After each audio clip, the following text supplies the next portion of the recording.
Salut tout le monde, bienvenue à mon podcast. Je m'appelle Néry Duchesne, je suis cofondateur de HXN Media, une compagnie de production vidéo. Si tu veux voir toutes nos réalisations ou nos vlogs, tous les liens vont être en description. À mon podcast, je reçois des entrepreneurs ou des personnalités que j'admire et aujourd'hui, je reçois Guillaume Dulude.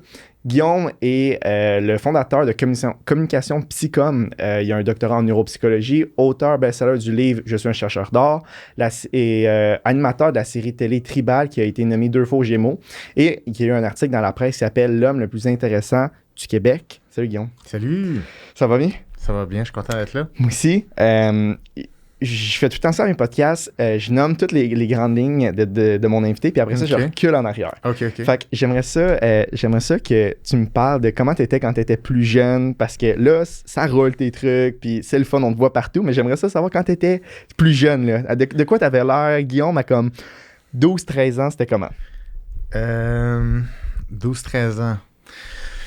Ben, je pense que je me décrirais comme un gars assez passionné. J'étais beaucoup dans la technologie plus. J'étais beaucoup dans la robotique. C'est ça que j'aimais. Je construisais des robots, je faisais des concours scientifiques, des choses comme ça. J'étais très manuel, je construisais des machines. J'avais comme un laboratoire chez moi.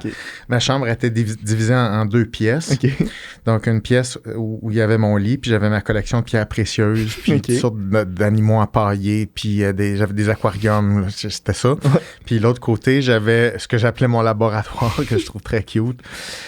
Puis dans mon laboratoire, c'était un genre de gros comptoir en plexiglas. Puis j'avais plusieurs tiroirs avec plusieurs, je dirais, des thèmes. J'avais le thème de la chimie, j'avais le thème de la physique, j'avais le thème de l'électronique. Puis j'avais tout le temps un projet pour chaque tiroir. Fait que c'est là où je construisais mes choses. Fait que j'étais beaucoup là-dedans. J'écoutais beaucoup de musique classique. J'ai jamais été vraiment dans la culture pop. J'ai pas trop accroché là-dessus. J'étais un peu en décalage avec mes amis, tu sais. Dans mon temps, c'était plus... ils tripaient sur Green Day, Aerosmith. C'était ça, là. Mais moi, c'était vraiment inconnu pour moi. Là. Je savais pas de quoi ils parlaient. Fait que j'étais un petit peu à l'extérieur des intérêts communs de mon âge. Aussi, comment j'étais... c'est ça, j'étais au secondaire. Secondaire... J'étais bon à l'école. Moi, c'est ça, j'allais te demander comment tu étais à l'école. Tu viens de quel genre de famille? C'était comment? Ben, ça a toujours été très valorisé, les études. Chez moi, la discipline, c'est quelque chose de très important. La persévérance, c'est quelque chose qui est très important. Fait que j'ai tout le temps été assez encouragé à ça. Puis ma mère est prof. Fait que j'ai été très structuré sur quand est-ce que tu as le droit de t'amuser, quand est-ce qu'on travaille, quand est-ce qu'on se récompense, quand est-ce qu'on prend des pauses, quand est-ce qu'on regarde la télé. Je dirais, puis avec le recul, je me sens vraiment chanceux d'avoir eu une éducation comme ça qui me permet de faire des choix clairs, puis je dirais, pas me laisser aller juste au feeling de ça me tente ou ça me tente pas. Parce que c'est difficile, hein? Réussir des choses, puis je pense que ton thème, c'est l'entrepreneuriat. Fait que c'est comme, OK, mais tout est un petit peu de l'entrepreneuriat. Mettons, quand tu es étudiant, ben, tu es un entrepreneur de tes études. Puis là, tu as un plan de match, puis il y a des examens, puis tu as des critères d'évaluation, puis tu as une quantification des notes.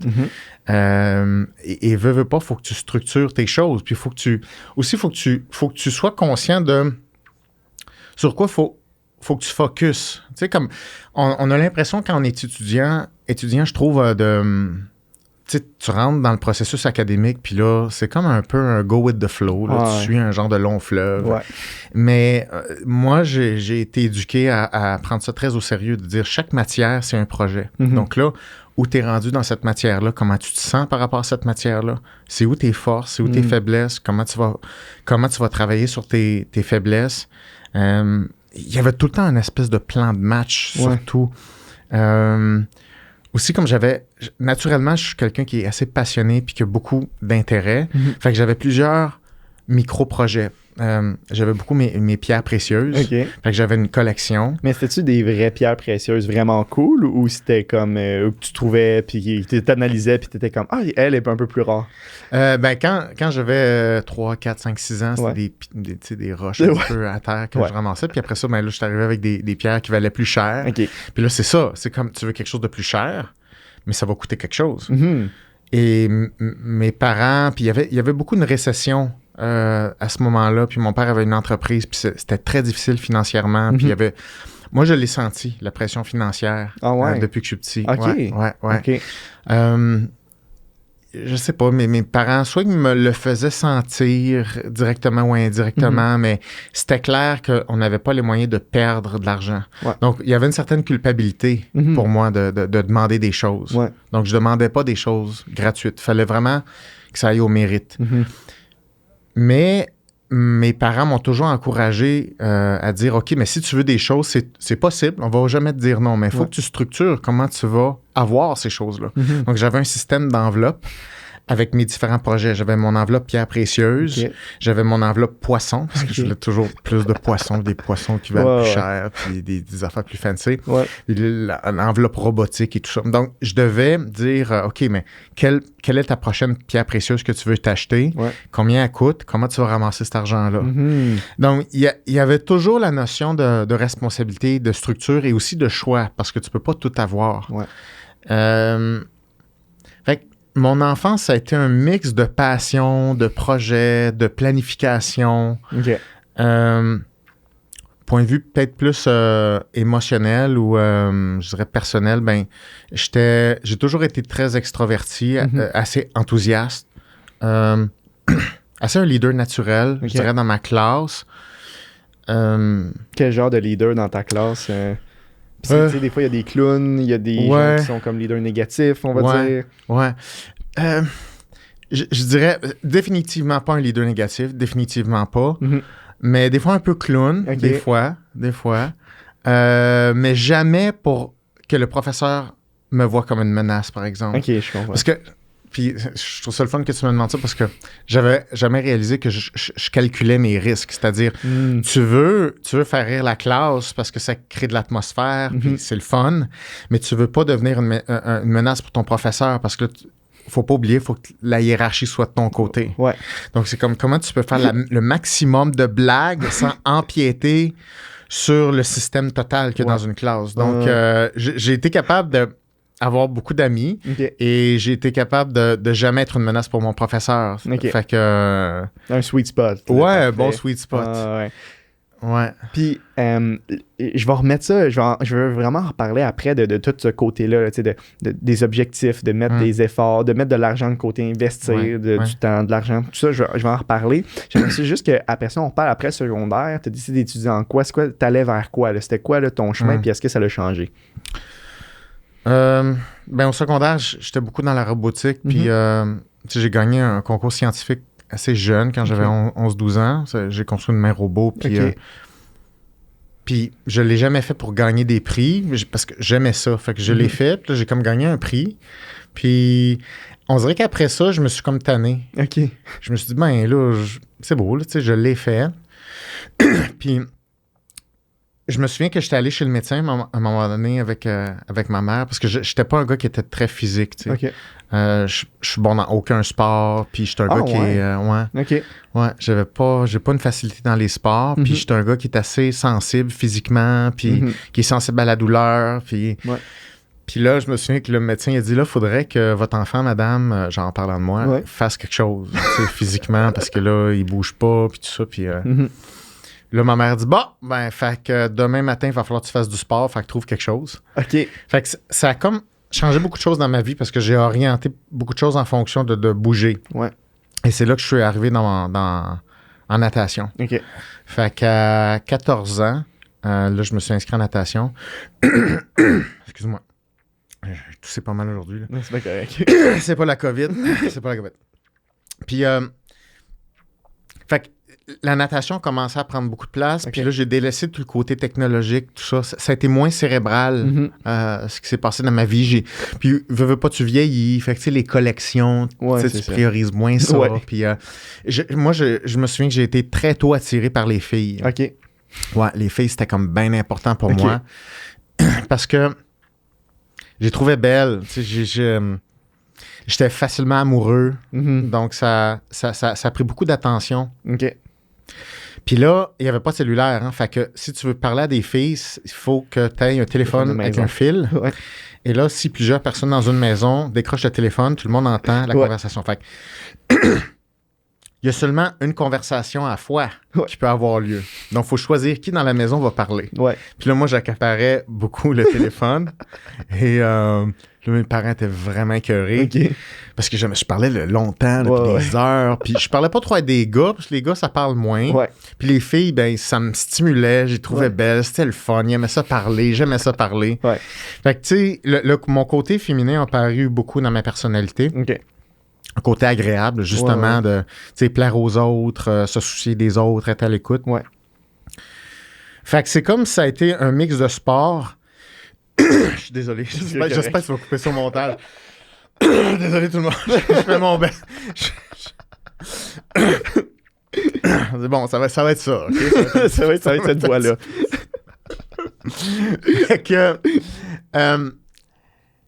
Fait que c'est un mix de sport puis de relations interpersonnelles. OK. Ça a été pas mal ça. Fait que j'ai délaissé tout le côté projet. J'avais plus beaucoup de projets quand je suis embarqué dans le sport. Mon projet, c'était le sport. OK. Puis c'était quoi le end goal, on va dire, de ça? Moi, c'était faire les Olympiques. Okay. Il n'y avait rien d'autre que ça. C'était de me rendre là. Puis l'affaire, c'est que j'avais pas le talent là, pour faire ça, ni les conditions. Je travaillais, j'allais à l'école à temps plein, je travaillais pour payer tout ça. Mes parents, ils me payaient pas la natation. OK. À cause de, justement, certaines difficultés financières, ben, j'avais décidé de payer mes études puis ma natation tout seul. OK. Puis mon déplacement, puis mon gaz, puis mon auto. Puis, fait que je pouvais pas tout faire. Fait que je travaillais super fort. J'étais tout le temps comme un peu fatigué. Mais je m'entraînais le plus fort que je pouvais, mais en plus, tu sais, j'avais pas le talent, tu sais, pour faire ça. Là. C'est pas facile pour moi, tu sais. Fait que j'ai complètement laissé tomber. Oui. Ah, ça, c'est trop gentil, ça. Merci. Merci énormément. Oh, wow. Ah, merci. Trop gentil. Merci, Nicole.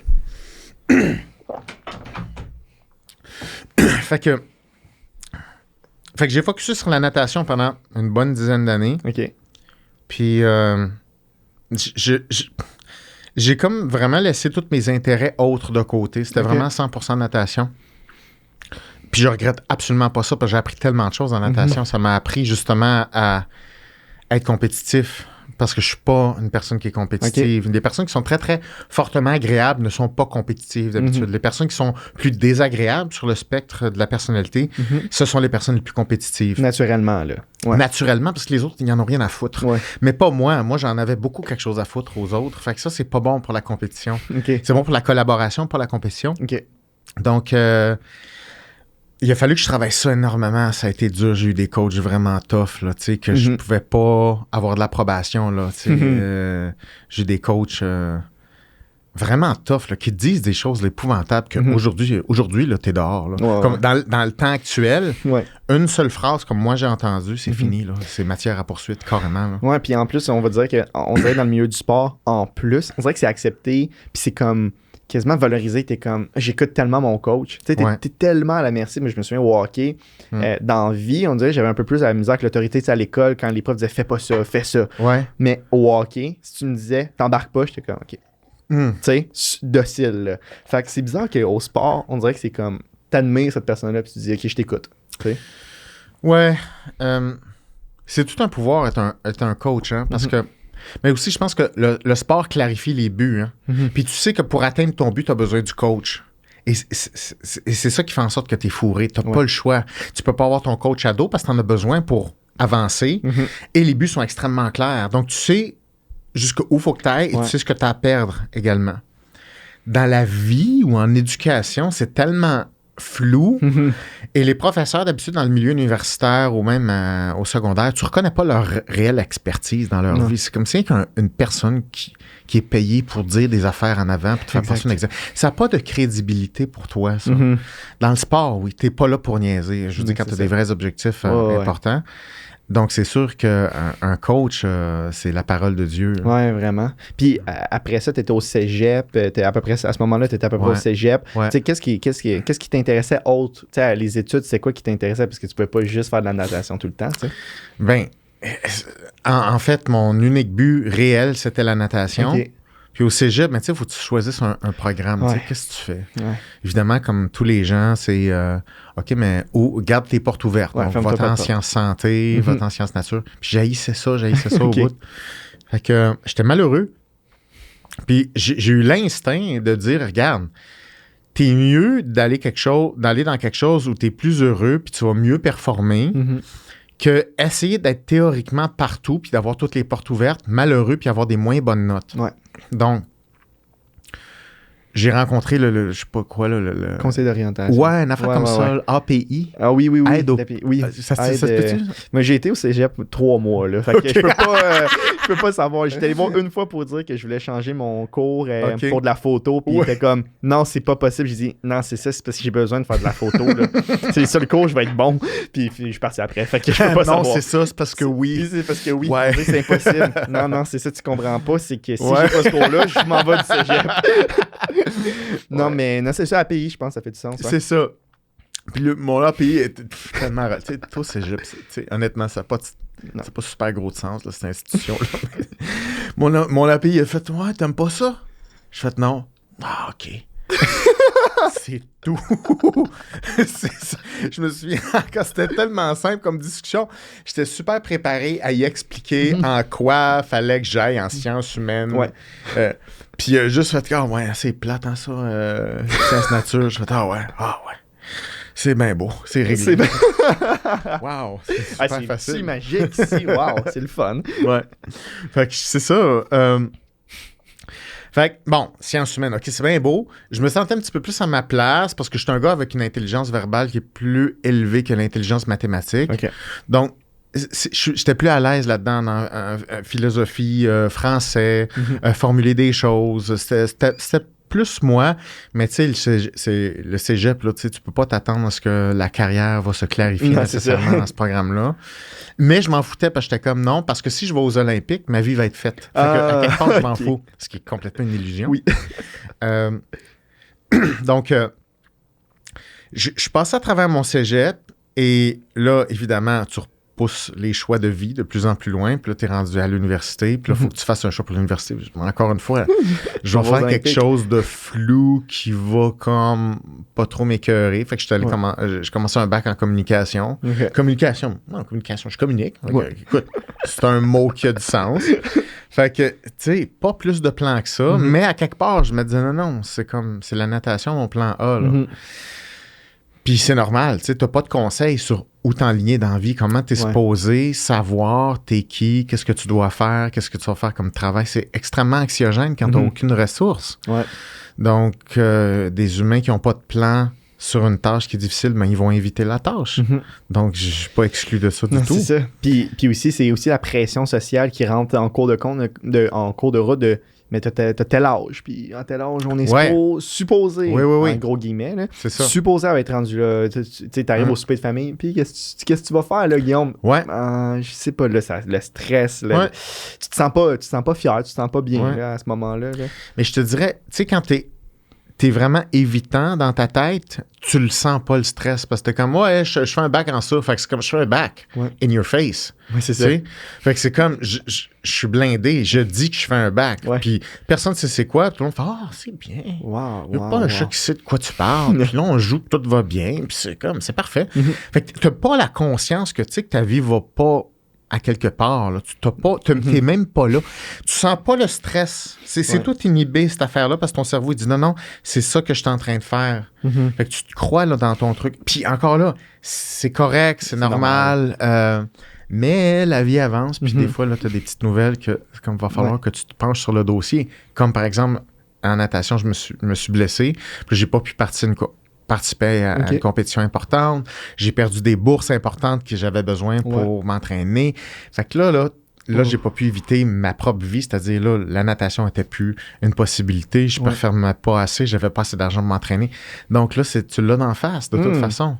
Puis à ce moment-là, parce que j'aimerais ça que tu parles de ton voyage autour du monde. Fait que c'est à quand que c'est arrivé? C'est là. Okay. Ça a été la seule chose que j'ai pu faire pour pas me suicider ou pas décrocher de la vie au complet. Il a fallu que je trouve un autre but qui était faisable pour moi. Parce que je me suis dit, OK, si il faut que je fasse le deuil de la natation, il faut que je le... Tu sais, un deuil, tu peux le faire si tu es capable de mobiliser quelque chose d'autre sur lequel tu vas avoir du contrôle. Puis là, je ne le savais pas.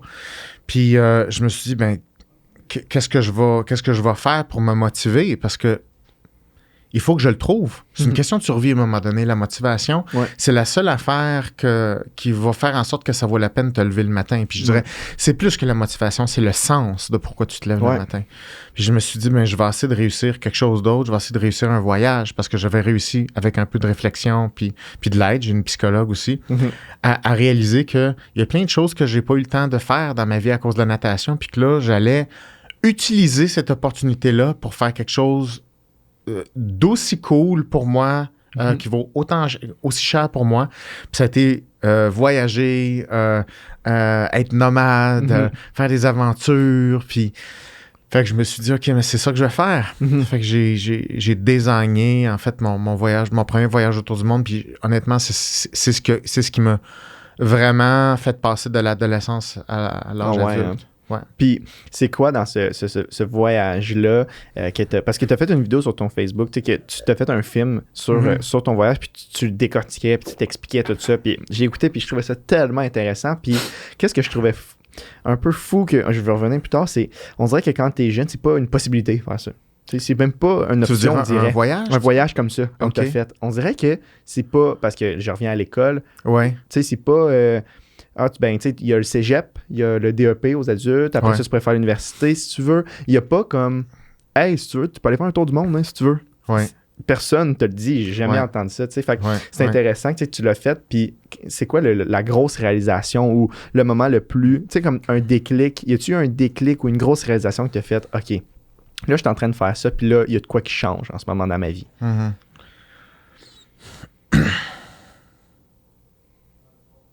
Je pense que l'apprentissage, c'est de faire la différence entre des propositions qui sont préfaites, que la société peut te proposer, qui sont, tu sais, qui peuvent aider, comme des accélérateurs, des programmes universitaires, des jobs, tu sais. Ça peut t'inspirer, tu sais, mais je pense que le défi, c'est de dire, ça, c'est une chose, mais il faut que tu crées tes propres buts. Puis c'est vraiment dur, de se créer ses propres buts. Puis je pense que ça, c'est le problème. Parce que comment tu fais pour trouver des... Parce que tu peux trouver des buts, mais ils vont pas créer plus de sens pour toi. Je te donne un exemple. Il y a plein de gens qui disent le 1er janvier, moi, je fais un marathon cette année. Tu comprends? Oui, je comprends. Il est préfabriqué, ce but-là. Puis je comprends l'idée. C'est un défi, c'est quantifiable, c'est bon pour la santé, je serais fier. Je comprends, mais dans la vie, en général, trouver le sens de sa vie, c'est vraiment un travail qui est beaucoup plus complexe que ça. Et je pense que plus tu te donnes l'opportunité de te connaître, plus tes buts te viennent facilement. Tu peux pas trouver des buts tant que ça qui valent cher pour toi ou qui vont avoir du sens sans te connaître. Donc, je pense que ça, c'est le défi, c'est de dire qu'est-ce que toi, tu veux faire? Qu'est-ce que tu aimes? T'es bon dans quoi? Parce que il y a une espèce d'interaction entre ce que tu aimes et tes compétences naturelles. Faut que tu aies une espèce de sweet spot entre les deux. Ça peut pas être juste des passions, ça peut pas être juste des compétences, parce que c'est pas nécessairement relié. Mais si j'ai un choix à proposer pour n'importe qui, allez-y avec les compétences en premier, parce que tu peux tomber en amour avec des choses dans ta zone de compétences plus tard. Ta passion n'est pas nécessairement corrélée à ta meilleure compétence, ta meilleure compétence ne sera pas corrélée au développement de valeur. Donc, si on parle de carrière, on parle d'avoir un salaire, de créer une croissance par rapport à ça, va falloir te tenir proche de tes compétences. Mais l'affaire, c'est que une passion ne peut pas nécessairement devenir une compétence, puis une compétence peut plus facilement devenir une passion. Pas nécessairement, mais plus facilement. Parce que quand tu parles d'une compétence, c'est relativement générique, puis tu peux l'appliquer à plusieurs dossiers de vie. Fait que c'est le fun, ça. Fait que si tu pars de ce noyau-là, puis tu le sais que c'est une compétence, tu sais que tu as du pouvoir par rapport à ça, donc tu peux créer de la valeur par rapport à ça. Tu peux appliquer cette compétence-là avec plusieurs micro-champs d'intérêt en deuxième lieu. Donc, tu peux affiner ton champ, c'est-à-dire ton lieu d'application de ta compétence. Donc, il faut faire, selon moi, un tour d'horizon. Là, ça se peut que ça a l'air très simple. C'est comme, oui, il faut le savoir. Mais c'est pas. Comment c'est parce que, c'est chaque chose nécessite un travail et c'est le travail que les gens veulent pas faire. Ouais. Un, parce qu'ils savent pas c'est quoi le travail. Deux, ils savent pas quelle technique ça prend, quelle exigence ça prend. Puis là, quand tu t'embarques dans de l'inconnu, tu as l'anxiété qui arrive. Fait que là, tu te replies sur des choses qui sont connues. Ouais. Fait que tu arrives facilement dans des états de stagnation dans la vie. Ouais. Mais quand tu es accompagné pour développer ta conscience de tes compétences puis de tes intérêts puis tes passions, puis parallèlement, ta façon d'aborder ça, qui est toutes des compétences émotionnelles, ta façon de gérer ton anxiété, ta façon d'apprendre, tout ça, ça te donne la force d'attaquer au développement de tes passions et de tes compétences en parallèle. Ouais. Puis là, tu t'embarques dans un chemin qui, lui, va te donner ce que tu veux. Ouais. Ça a été ça pour moi, ce voyage-là. Ça a été la première fois que je me suis dit, je vais faire quelque chose from scratch qui me ressemble, que personne ne peut me dire qu'est-ce que ça va être. Et donc, je suis vraiment laissé à moi-même. Ouais. Mais j'ai l'instinct de dire que me semble qu'il y a de quoi de bon pour moi là-dedans. Et moi, je te dirais, c'est suffisant, cet instinct-là, pour justifier l'investissement que tu vas faire. Ouais. L'instinct de dire, me semble qu'il y a de quoi pour moi là-dedans. Ça, là, faut jamais que tu éloignes ça de ta vue. Jamais. Ça, c'est ta piste. Mais ça veut pas dire que tu vas trouver la réponse là. C'est le début d'un long chemin, mais c'est pas grave. C'est le chemin qui compte. Ouais. Donc, c'est ça que je dirais. Je comprends. C'est une bonne réponse parce que après, dans le fond, comment j'avais structuré notre conversation, c'était que je voulais partir d'avoir une passion, comment développer une passion, mais tu l'as tellement bien expliqué. Puis toi, c'est que tu pars d'un instinct. Parce que tu peux pas t'exiger de tout savoir de toi si tu le sais pas. C'est ça. Fait que c'est comme, qu'est-ce que tu vas faire? Tu vas attendre? Alors, voici ce que les gens font. Ils attendent. Puis t'attends quoi? T'attends que quelqu'un d'autre t'utilise. Parce que les autres ont des projets. Puis les autres vont dire, hey, j'ai de quoi pour toi. Mais c'est bon, pas pour toi.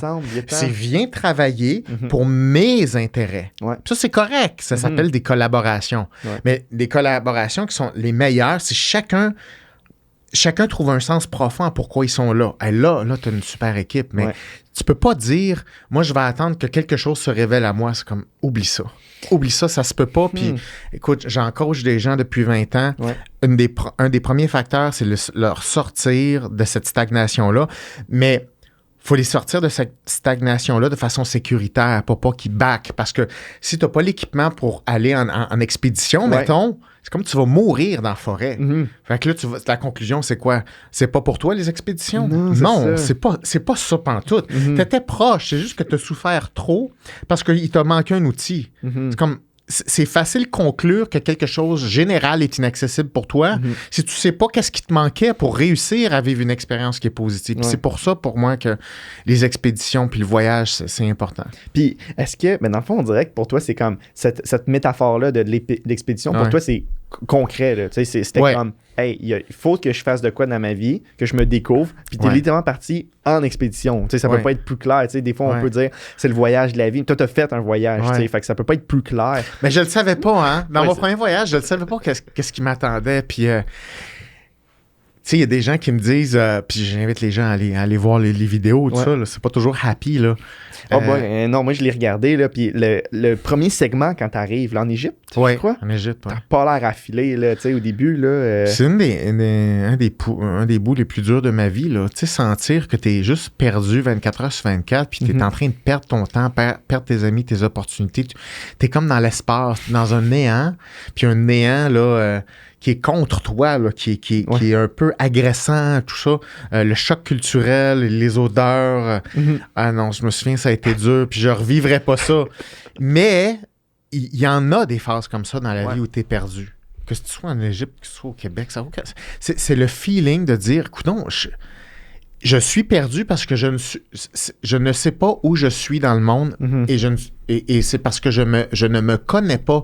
Je ne sais même pas ce que je fais en ce moment. Je ne sais pas ce que je poursuis alors que je marche au Caire, par exemple. Je me souviens comme si c'était la veille. Je marchais au Caire puis je suis comme, OK, je voyage. Je voyage. Théoriquement, ça look good. Youhou, mais je suis comme, OK, mais pourquoi je suis malheureux de même, puis anxieux, puis mal dans ma peau? C'est parce que je ne sais pas ce que je fais. J'essaie de faire comme si je sais où je m'en vais, mais je le sais pas. Mais là, la solution, c'est quoi? Tu t'en vas chez vous, t'arrêtes, tu médites. Non, il faut que tu passes à travers. Puis ça prend de l'aide. Puis je me souviens, j'avais ma psy à qui j'écrivais des longs courriels quasiment tous les jours. Ça a été... Tu sais, c'est un travail de collaboration, hein, beaucoup l'évolution, mais il faut que tu fasses face à des défis. Puis il faut que tu te réorientes toi-même alors que tu es perdu. Fait que c'est une expédition, exactement. Vraiment. Puis après ça, tu as décidé de quand tu es revenu, tu as décidé de lancer ton entreprise. Ouais. Puis est-ce que c'était pendant ton voyage que tu t'es dit hey, je pense que j'ai le goût de faire ça? Est-ce que tu savais l'entrepreneuriat ça existait? Comment c'est arrivé dans ta vie tout ça? Oui, c'est arrivé pendant ce voyage-là, puis je m'en souviens. Je me souviens de ce moment-là. J'étais en Afrique, j'étais au Kenya. Puis je marchais, puis j'avais mal aux pieds, j'avais des ampoules sur tous les pieds, puis je marchais sur mes talons, puis je me souviens, je pensais à la communication. Je me souviens, là, j'ai encore l'image, je marchais, puis j'étais comme, je me souviens, peut-être ça va rien dire au monde, mais j'étais comme, dans la communication, il y a 2 trucs. Tu as le contenu, puis tu as la relation. Puis là, je pensais à ça, tu as le contenu, puis tu as la relation. Fait que c'est comme, quelle partie est importante? Puis je pensais à ça, tu sais. Je veux dire, pas de mais je sais que je me posais ces questions-là, puis je me disais, hey, c'est intéressant, ça, par exemple, tu sais.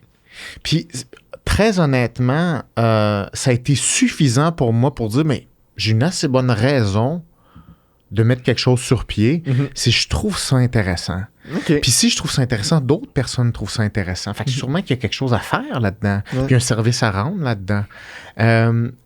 C'est arrivé comme ça, progressivement, de quelque chose qui est petit. Puis ça, je trouve que c'est important de parler de ça parce que souvent, quand on regarde des entrepreneurs ou les gens qui réussissent, tu vois l'accomplissement ou, je dirais,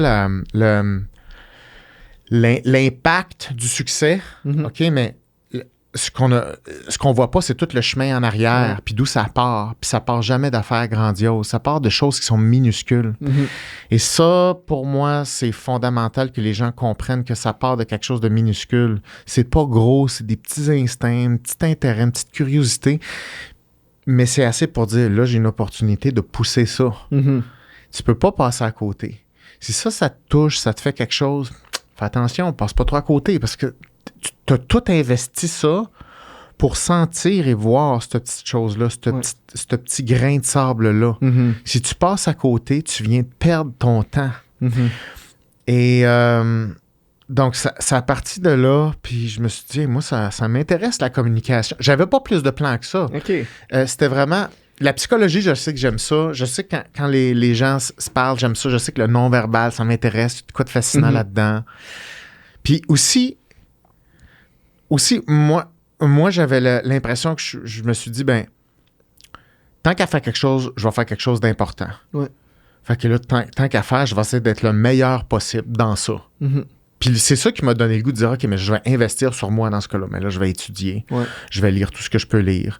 Je vais avoir des diplômes. Je vais ouvrir une compagnie. Je vais prendre des risques. Je sais que j'aime ça. Les gens ont besoin de communiquer. Puis ça m'intéresse. Puis j'ai cette curiosité-là. Puis ça a été pas plus compliqué que ça. C'est intéressant. Parce que souvent, il y a beaucoup d'entrepreneurs que eux... Parce qu'on dirait que des fois, il y a 2 types d'entrepreneurs. Ben, 2.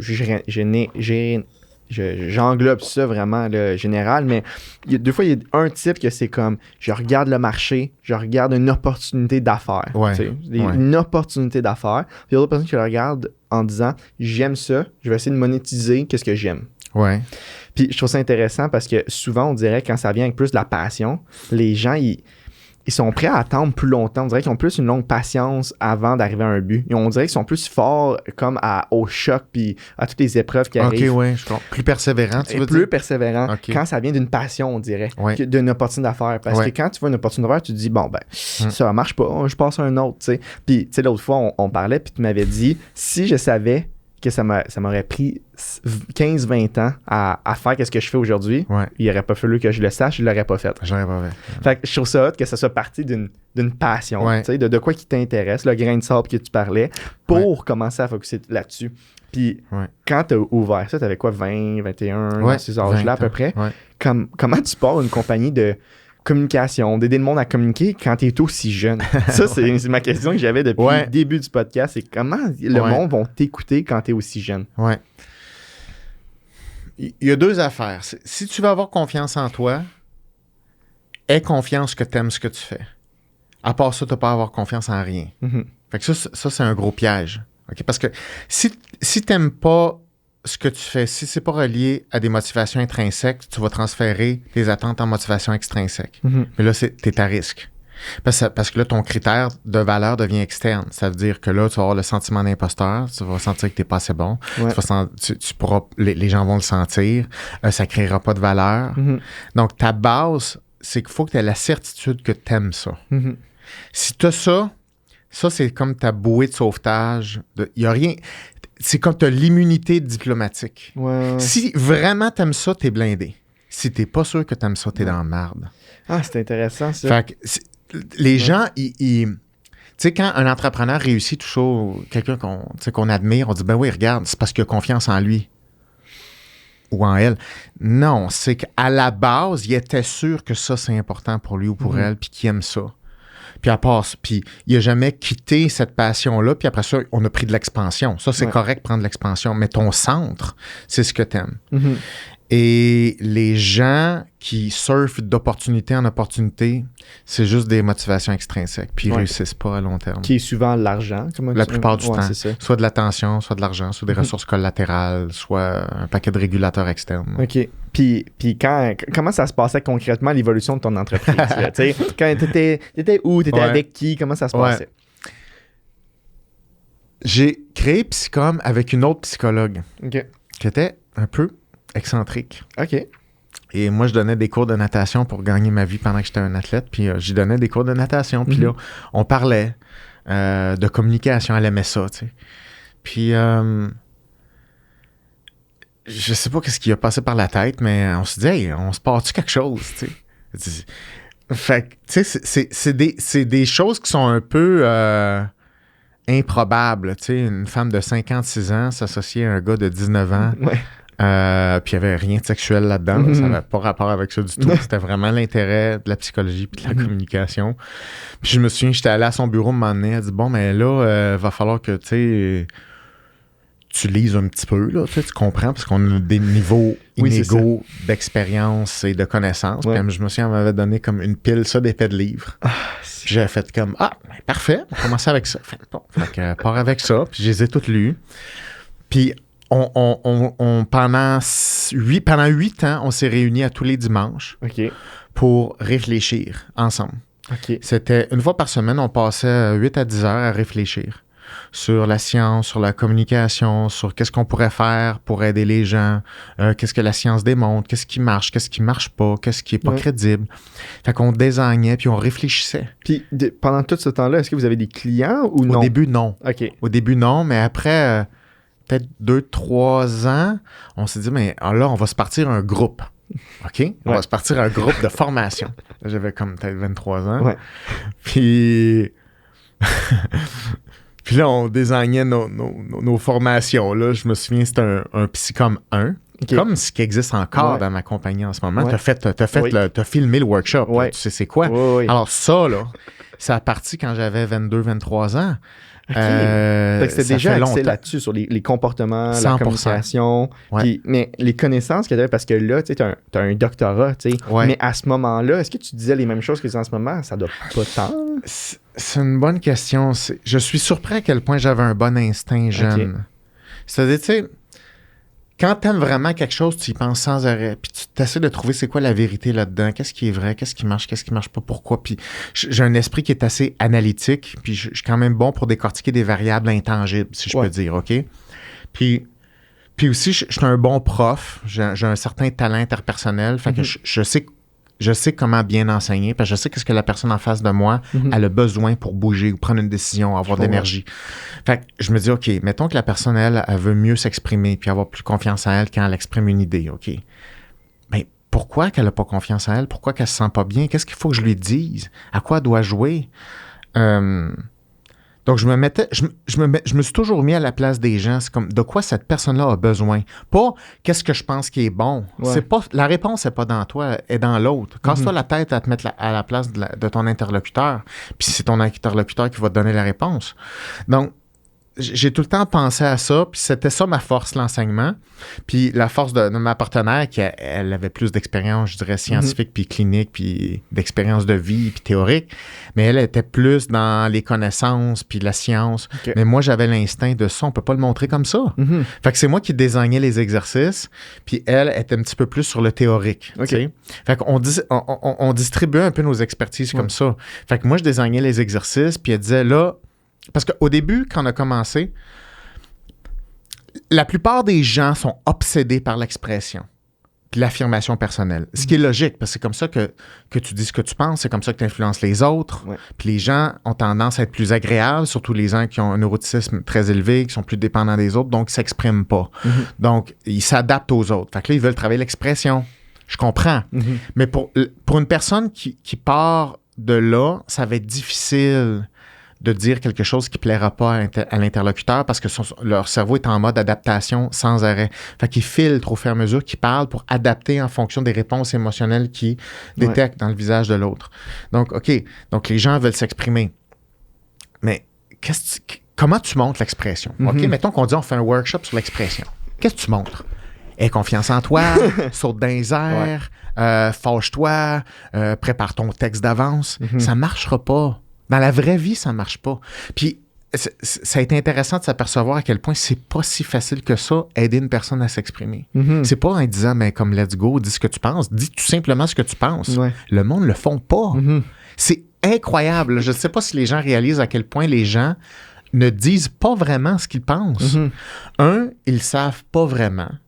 C'est pas vraiment identifié en mots, leur opinion est pas claire, puis ils savent qu'ils veulent pas déplaire. Fait que non seulement leur contenu, ils l'aiment pas, il est pas clair, puis ils ont surtout peur de déplaire. Fait que le cerveau, il fait le calcul qu'il y a beaucoup plus de pertes que de gains.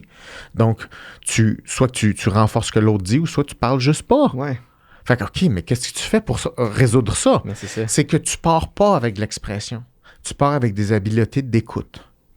Donc, la plupart des gens qui veulent mieux s'exprimer, faut pas que tu leur montres à s'exprimer mieux. Faut que tu leur montres à écouter mieux. Fait que là, ça a été le nerf de la guerre, je pense, que de distinguer psychom. C'est-à-dire, même si tu veux t'exprimer, ne t'exprime pas tout de suite. Apprends à écouter en premier, puis parce que des mécanismes d'écoute vont pouvoir s'appliquer à toi-même puis s'appliquer à l'interlocuteur. Si tu t'écoutes mieux, tu vas savoir exactement ce que tu veux dire. Mieux, en tout cas. Donc, je me souviens, les premiers workshops qu'on faisait, il y avait genre 3-4 personnes, puis la moitié cancellaient. On se retrouvait 2 dans le workshop. Je faisais ça dans une salle d'attente d'une clinique en psychologie. Puis ça me coûtait plus cher louer la salle d'attente que ce que ça me rapportait. Fait que je payais 400$ de ma poche pour pouvoir faire le workshop. Puis c'était avec des gens qui souffraient, là, qui étaient en psychothérapie, puis qui avaient des problèmes cliniques, tout ça. Puis de ce monde-là, il sortait de où? Est-ce que c'était du marketing? Non, c'était des clients de ma collègue. Ah, OK, je comprends. Fait qu'elle disait, regarde, moi, j'en ai des clients que, à un moment donné, je peux plus rien faire avec eux autres. Faut qu'ils puissent s'exprimer. Sinon, tout ce qu'on travaille en thérapie individuelle, ça va rester entre 4 murs. Donc, le problème, c'est la communication. Fait que le deal, c'est comme, OK, trouve des clients, moi, je vais te runner. Je vais rouler le workshop, puis toi, tu vas être là pour superviser parce que c'est tes clients, puis tu as comme un droit de regard clinique là-dedans. OK? Parce que tu comme au niveau de... Non, c'est ça. C'est elle qui a l'autorité. Donc, on a fait ça comme ça. Et donc, mais tu sais, des clients qui souffrent de différentes pathologies, c'est pas super fiable.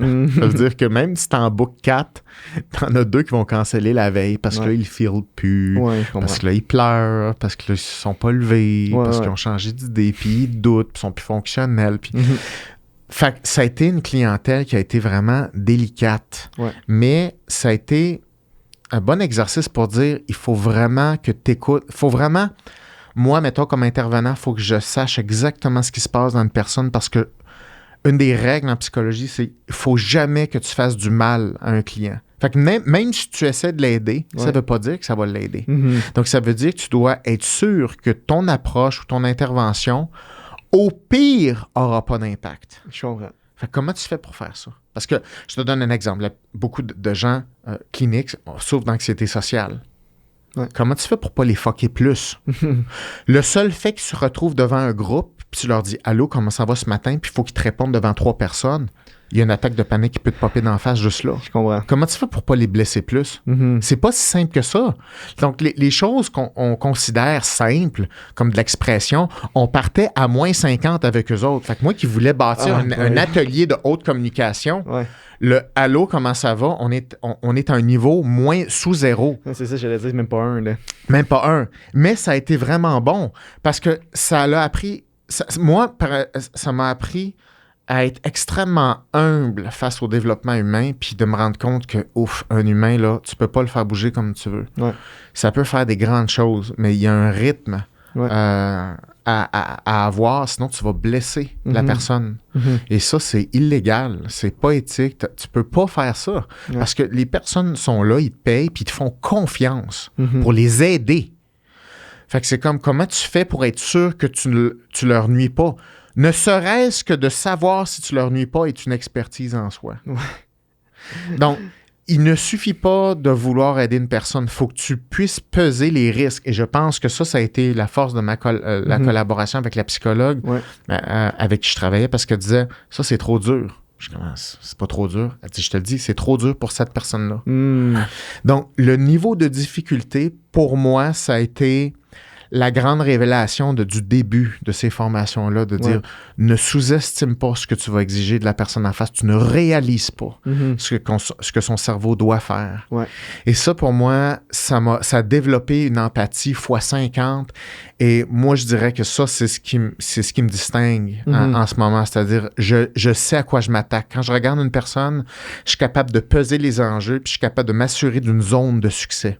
C'est très facile de dire, on va travailler là-dessus, tu vas viser ça. Puis, pourquoi les gens perdent confiance en les coachs ou en les intervenants? C'est parce que ça donne rien. Pourquoi? C'est parce que le niveau de difficulté et les mécanismes en jeu sont sous-estimés. Donc, ça s'est fait comme ça, le début de Psycom. Puis après ça, tu as commencé, parce que je sais que tu as coaché des grands entrepreneurs, des athlètes, des grands leaders. Comment ça passe de on est dans la salle d'attente avec 3 personnes, puis la moitié ne viennent pas, à il y a des gens, des leaders ou des gens, on va dire plus socialement mis sur un piédestal, qui te font confiance. Comment on arrive à ça? T'sais, comment on build ça?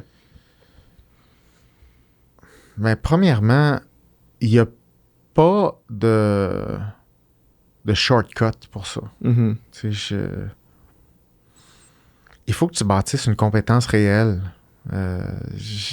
C'est un mix de travail, puis c'est un mix de passion, puis cette passion-là te pousse à pousser encore plus loin tes connaissances, puis ton expertise, puis ça m'a pris là presque 10 ans juste être capable de vivre avec ma compagnie. Mais je vois pas que c'est que j'aurais fait de plus vite que ça. Ouais, c'est ça. Je me souviens, je travaillais, j'avais 3-4 jobs en même temps, puis je donnais des cours de natation le matin, j'étais sauveteur, je m'endormais sur la chaise, je m'entraînais, j'allais aux études, puis là, j'avais mes petits workshops de communication, j'aimais donc ça, puis j'étais comme, hey, comment je vais faire pour vivre de ça un jour? Je suis brûlé. Je me souviens, là, pendant la pause du dîner, mettons un workshop, c'est toute une journée, là, tu as une pause du dîner. Je me souviens, là, pendant le dîner, moi, mes yeux me fermaient au restaurant, juste en dessous de la salle où on faisait le workshop. C'était un restaurant italien. Je mangeais tout le temps le saumon. Je m'endormais dans mon saumon. J'étais plus capable. Puis je me souviens, je disais à la psychologue, je sais pas comment je vais faire pour vivre de ça un jour. Puis je me souviens, elle disait, un jour.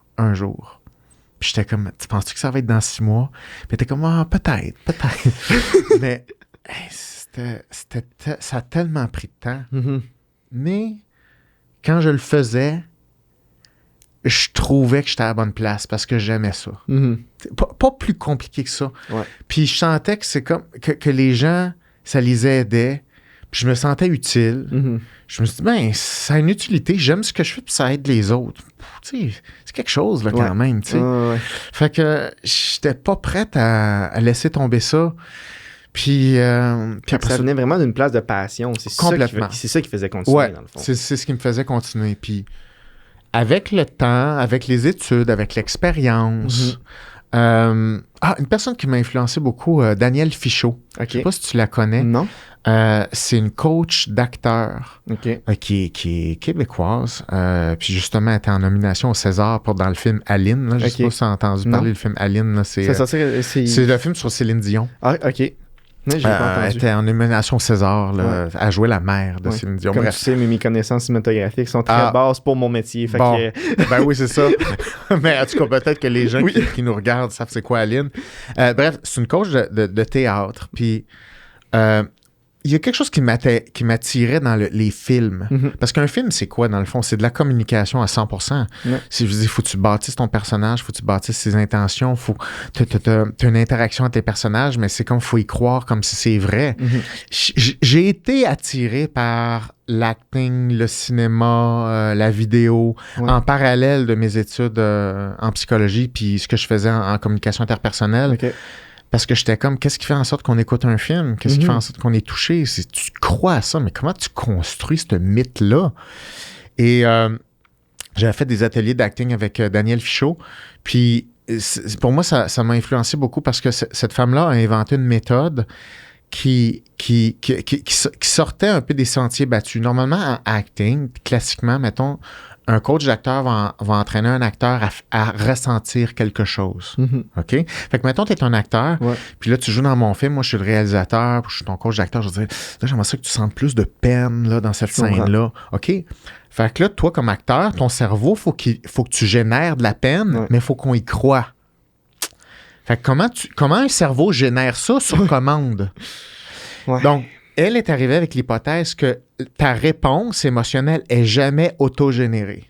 Et ça, c'est majeur dans l'histoire du développement des acteurs. Elle, sa théorie, c'est si tu veux qu'un des personnages ressente ça, il faut que tu calcules ta réplique d'avant dans l'autre personnage. Okay. Donc, si tu veux qu'un personnage ou un acteur ressente quelque chose, il faut que tu coaches l'autre acteur. OK. Donc, c'est le premier acteur qui va donner le lift ou les permissions à certaines émotions. Puis elle a construit sa théorie de la mathématique émotive, comment elle l'appelle.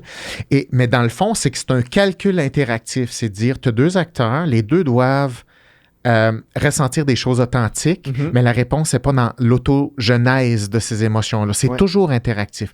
Donc, quand elle coach deux acteurs ou elle coach une scène, mettons, elle va dire, OK, toi, il faut que je te rende plus en colère. Mais je peux pas te dire augmente ta colère parce que l'intention consciente d'être en colère va inhiber ta colère. Il faut que tu dises à l'autre, rends-la en colère. Donc, il faut que tu connaisses la règle de la colère.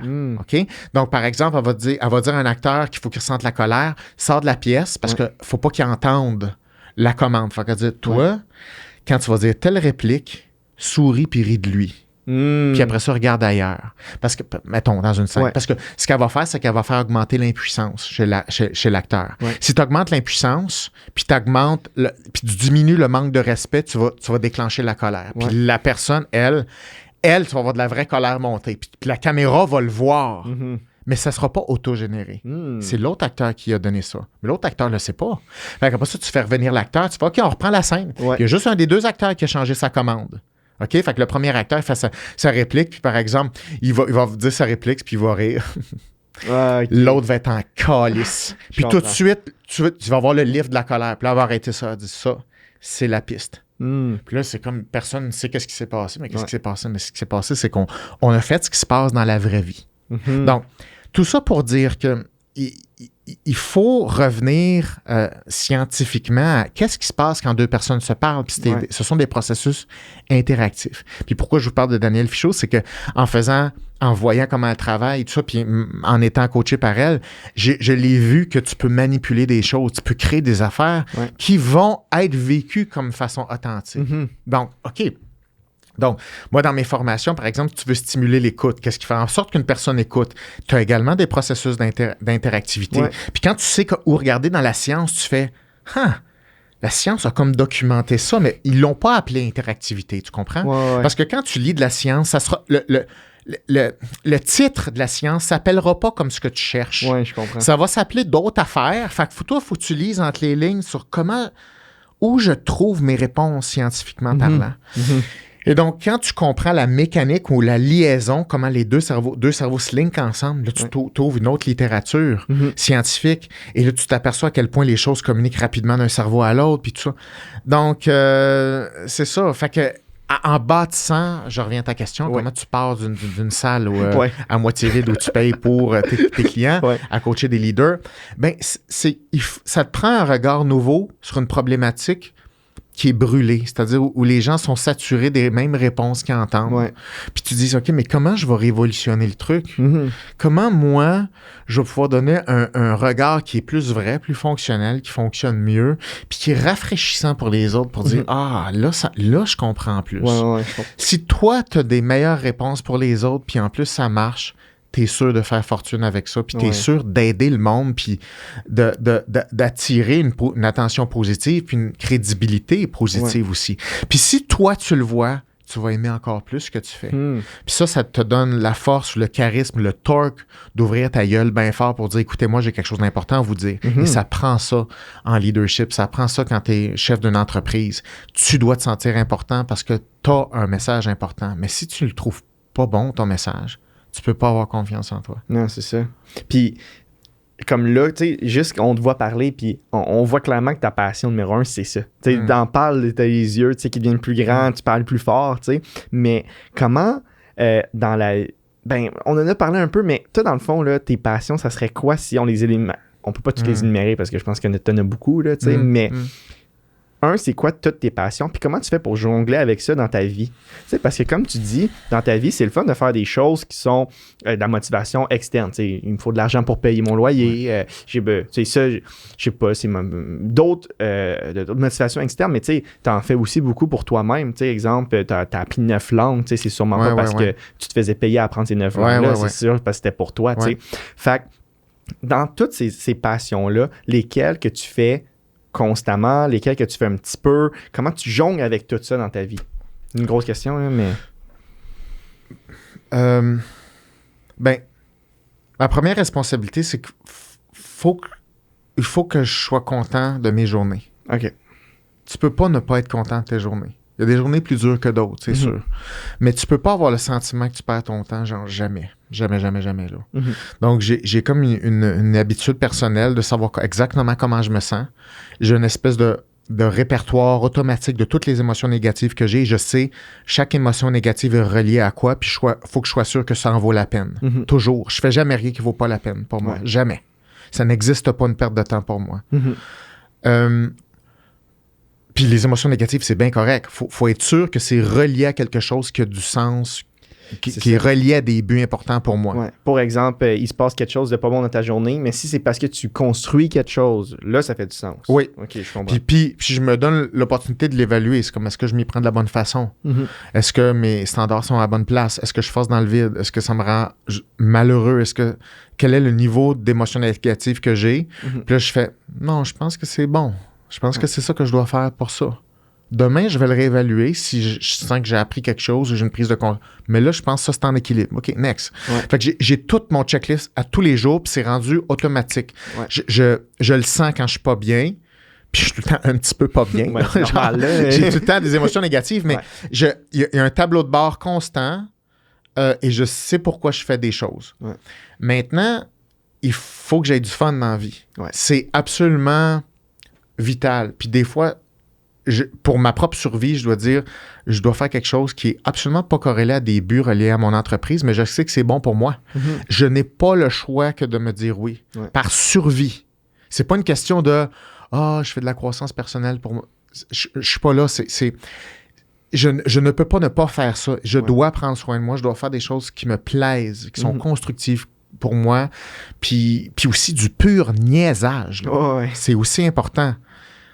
Puis j'ai un grand éventail de choses possibles pour moi. Fait que j'ai tout le temps une possibilité à quelque part. Fait que si j'ai un besoin, je sais que je peux aller piger dans différentes possibilités dépendamment de ce qui est accessible, mettons, dans la journée. Parce que tu ne peux pas faire n'importe quoi dans une journée. Mais j'ai tout le temps quelque chose. Tout le temps un petit quelque chose que je me connais que ça va être bon pour moi. Ça. Je vais faire ça de telle heure à telle heure. Je le sais, c'est bon pour moi. C'est comme quoi à peu près? Tu sais, il y a des exemples. Nomme-les pas toutes, mais... Écoute, je vais te dire, mettons, cette semaine, OK?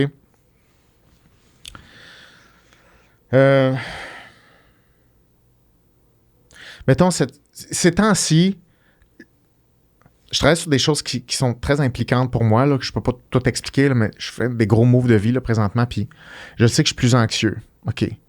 Je sais que c'est normal. Parce que un humain normal va être anxieux s'il prend des plus gros risques puis il fait des choses importantes. C'est-tu anormal que je me sente comme ça? Non.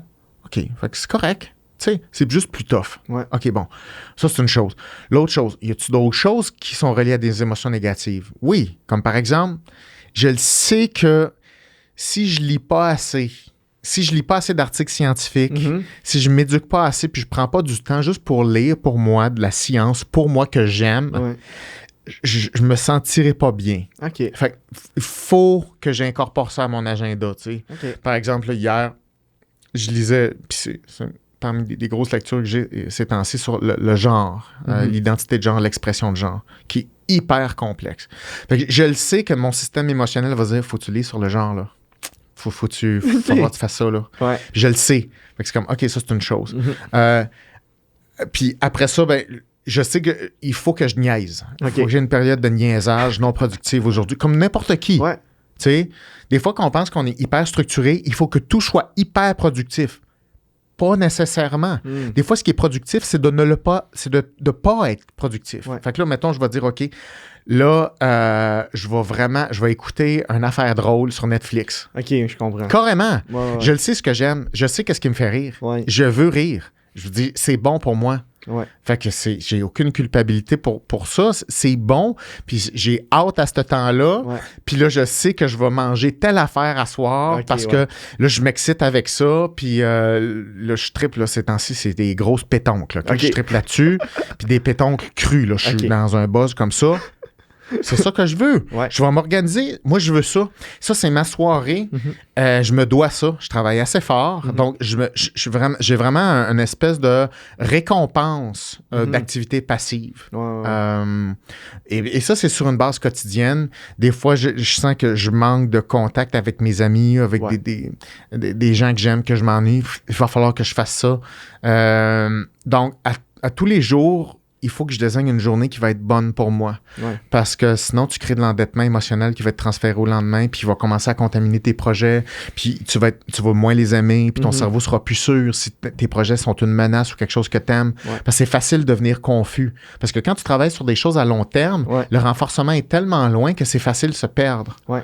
Donc, un petit peu comme en expédition, là. Si tu prends pas ta mesure d'orientation, là, hey, tu pars là, au sud-ouest, puis c'est pas là pantoute, tu t'en vas, puis après ça, là, t'aimes plus ça la forêt. C'est parce que t'étais perdu. C'est pas une question de forêt, là, c'est pas une question de camping ou rien. Là, t'as été perdu, puis ça t'a fait peur. Ouais. Donc, il faut que tu t'orientes à travers tout ça. Ouais. Puis quand tu as une bonne éthique personnelle, t'es capable de rester persévérant, tu continues à investir dans tes passions. Ouais. Puis tranquillement, si tu es bien organisé, la croissance financière va arriver autour de ça.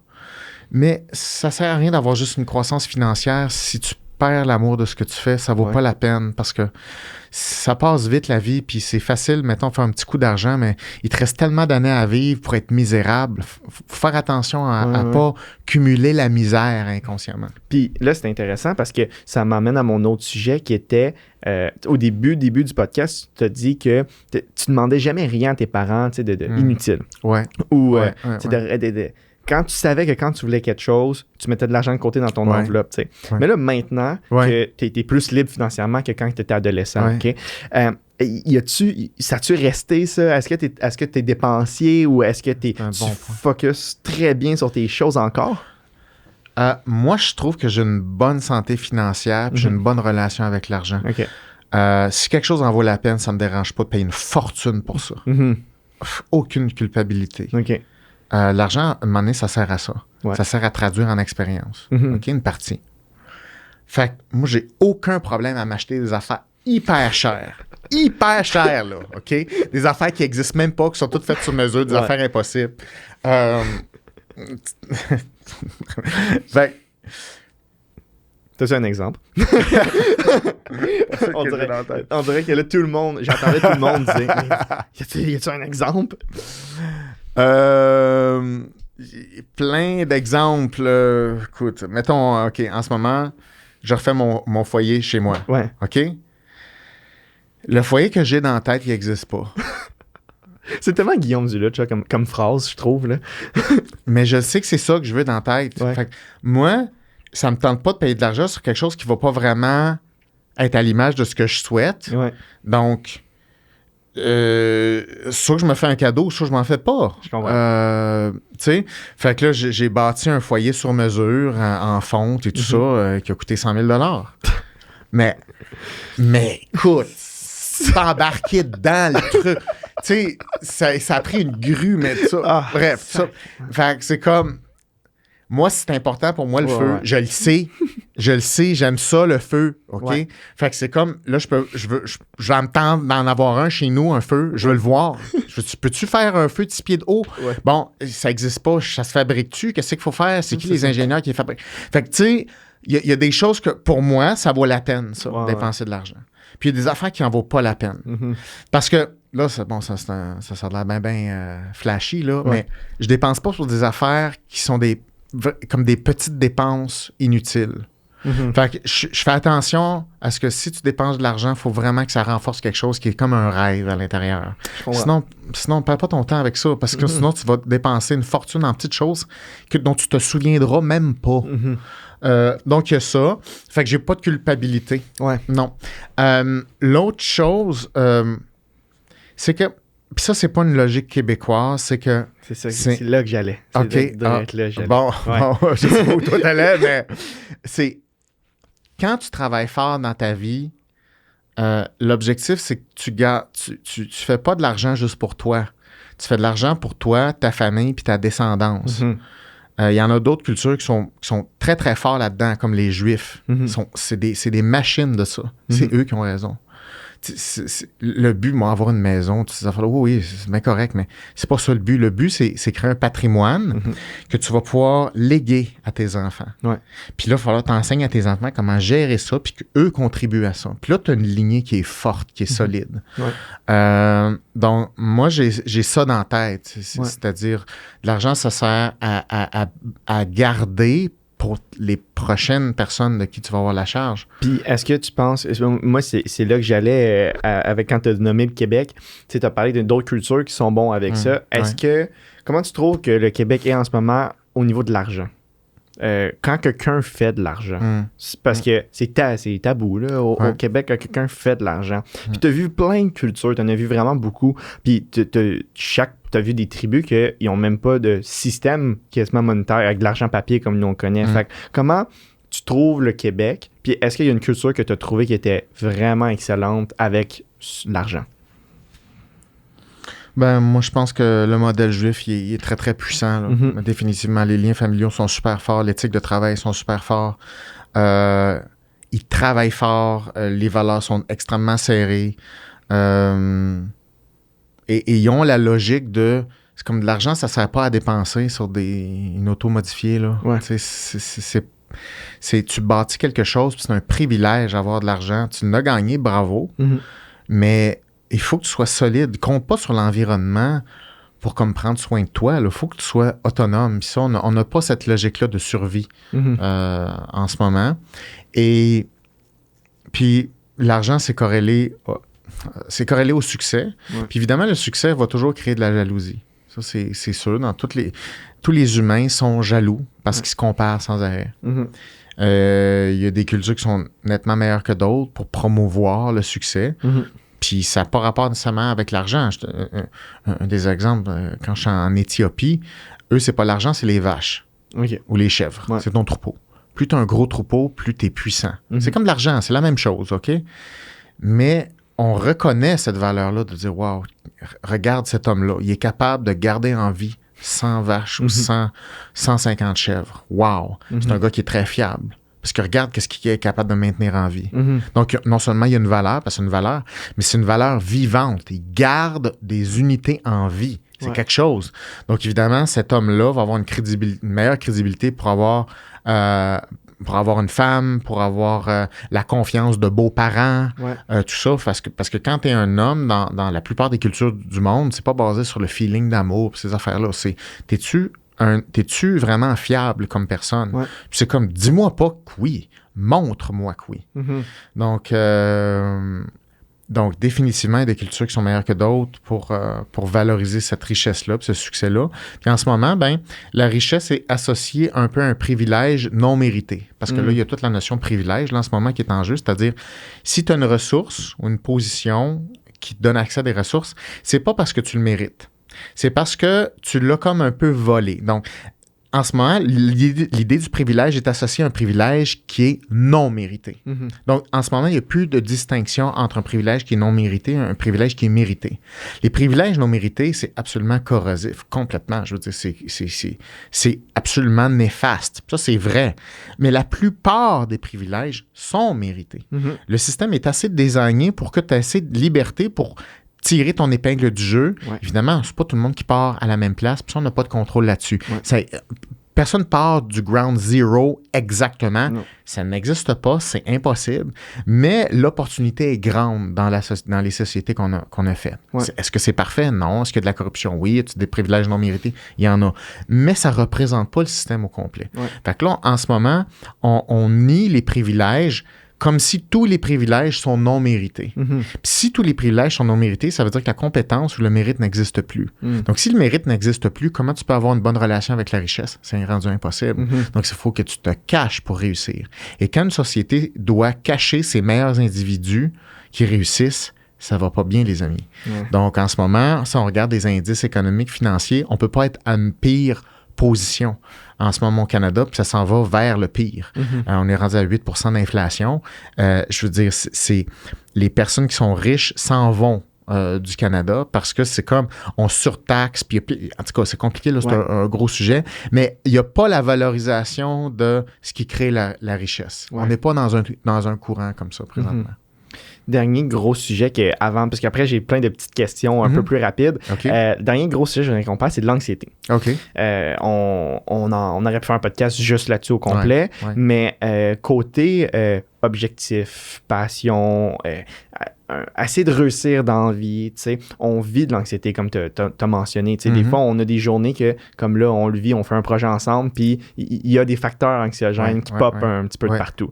Ouais. Puis, comment on peut être bien équipé pour gérer ça? Parce que, tu sais, à l'école, moi, en tout cas, ça m'intéresse beaucoup le système scolaire. J'ai lu un livre de Hugo Cavanaghi, en ce moment, le gars du Collège Sainte-Anne, il réinvente l'école, puis ça m'intéresse beaucoup, ce côté-là. Puis, je trouve que dans l'école, actuellement, on apprend à être des super bons travailleurs, on est des bons individus pour la société, tu sais. Mm-hmm. Puis, on dirait que gérer l'anxiété, d'avoir des challenges, puis tout ça, on n'en parle pas tant que ça. Mm-hmm. Fait que comment on pourrait être bien équipé pour faire face à ces choses-là qui arrivent dans notre vie, qui créent de l'anxiété? Mm-hmm.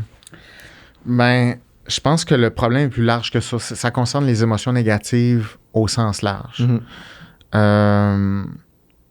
C'est impossible réussir des projets en général sans avoir un bon entraînement sur quoi faire avec des émotions négatives. Mm-hmm. C'est impossible. Parce que la plupart des émotions qu'on a sont négatives. Et là, la stratégie d'éducation, c'est l'élimination des émotions négatives. C'est-à-dire qu'il faut en ressentir le moins possible. Et si on ressent de l'anxiété ou des émotions négatives, ce n'est plus nos responsabilités, c'est à cause de l'environnement qui nous fait vivre ça. Vivre ça. Donc, en ce moment, on n'est pas responsable du spectre émotionnel normal qu'on vit. On est comme victime de qu'est-ce qui arrive. Ben, c'est ça. Fait que là, quand tu n'es pas responsable de tes émotions, puis quand tu n'as pas appris à les interpréter, puis faire des plans de match avec ça, ben, ça veut dire que tu dois modifier l'environnement et pas toi. Donc, l'essentiel de nos stratégies présentement consiste à modifier l'environnement pour minimiser toute forme d'émotion négative. Donc, ça veut dire, en d'autres mots, que implicitement, on enseigne que l'environnement est toxique ou l'environnement est ce qui génère nos émotions négatives. Donc, en fait, plus tu travailles à modifier l'environnement, plus ça va être une stratégie qu'on va appeler d'évitement d'émotions négatives. Donc, plus tu évites les émotions négatives, plus tu deviens sensible aux émotions négatives. Et donc, moins tu as de tolérance aux émotions négatives. Mais comme c'est un cercle vicieux, c'est ton environnement est de plus en plus oppressant pour toi. Donc, ça te donne une impression de responsabilité qu'il faut que tu interfères encore plus avec l'environnement. Puis, il faut que tu dises encore plus quoi faire en l'environnement pour ne pas susciter quelconque stimulus d'émotions négatives. Donc, en ce moment, on est complètement obsédé sur la modification de l'environnement pour ne pas ressentir quoi que ce soit. C'est comme tantôt quand tu disais j'ai été perdu en forêt, ça s'est mal passé, la forêt c'est pas pour moi, je retourne plus jamais. C'est-tu le même concept? Ben, c'est comme si tu t'enfarges dans une racine, puis là tu fais un plan de réforme contre les racines. Et là, tu fais, ouais, les racines, OK, mais ça dépend quelle racine, quelle grosseur, où elle passe. Fait que là, on se concentre tout le monde à faire les chemins sans racines. Je comprends. Tu peux faire ça, mais penses-tu vraiment que tu vas réformer toutes les racines d'une forêt? Ouais. Puis que là, tu ne sentiras plus rien. Parce que là, plus tu aplanis tes racines, ben plus n'importe quelle dénivellation devient un obstacle. Fait que c'est comme, c'est plus des racines, c'est n'importe quelle forme de dénivellation. Là, ça va être des trous, là, ça va être des plantes. Tu comprends? C'est que quand ton dévolu, c'est la modification de l'environnement, c'est sans fin.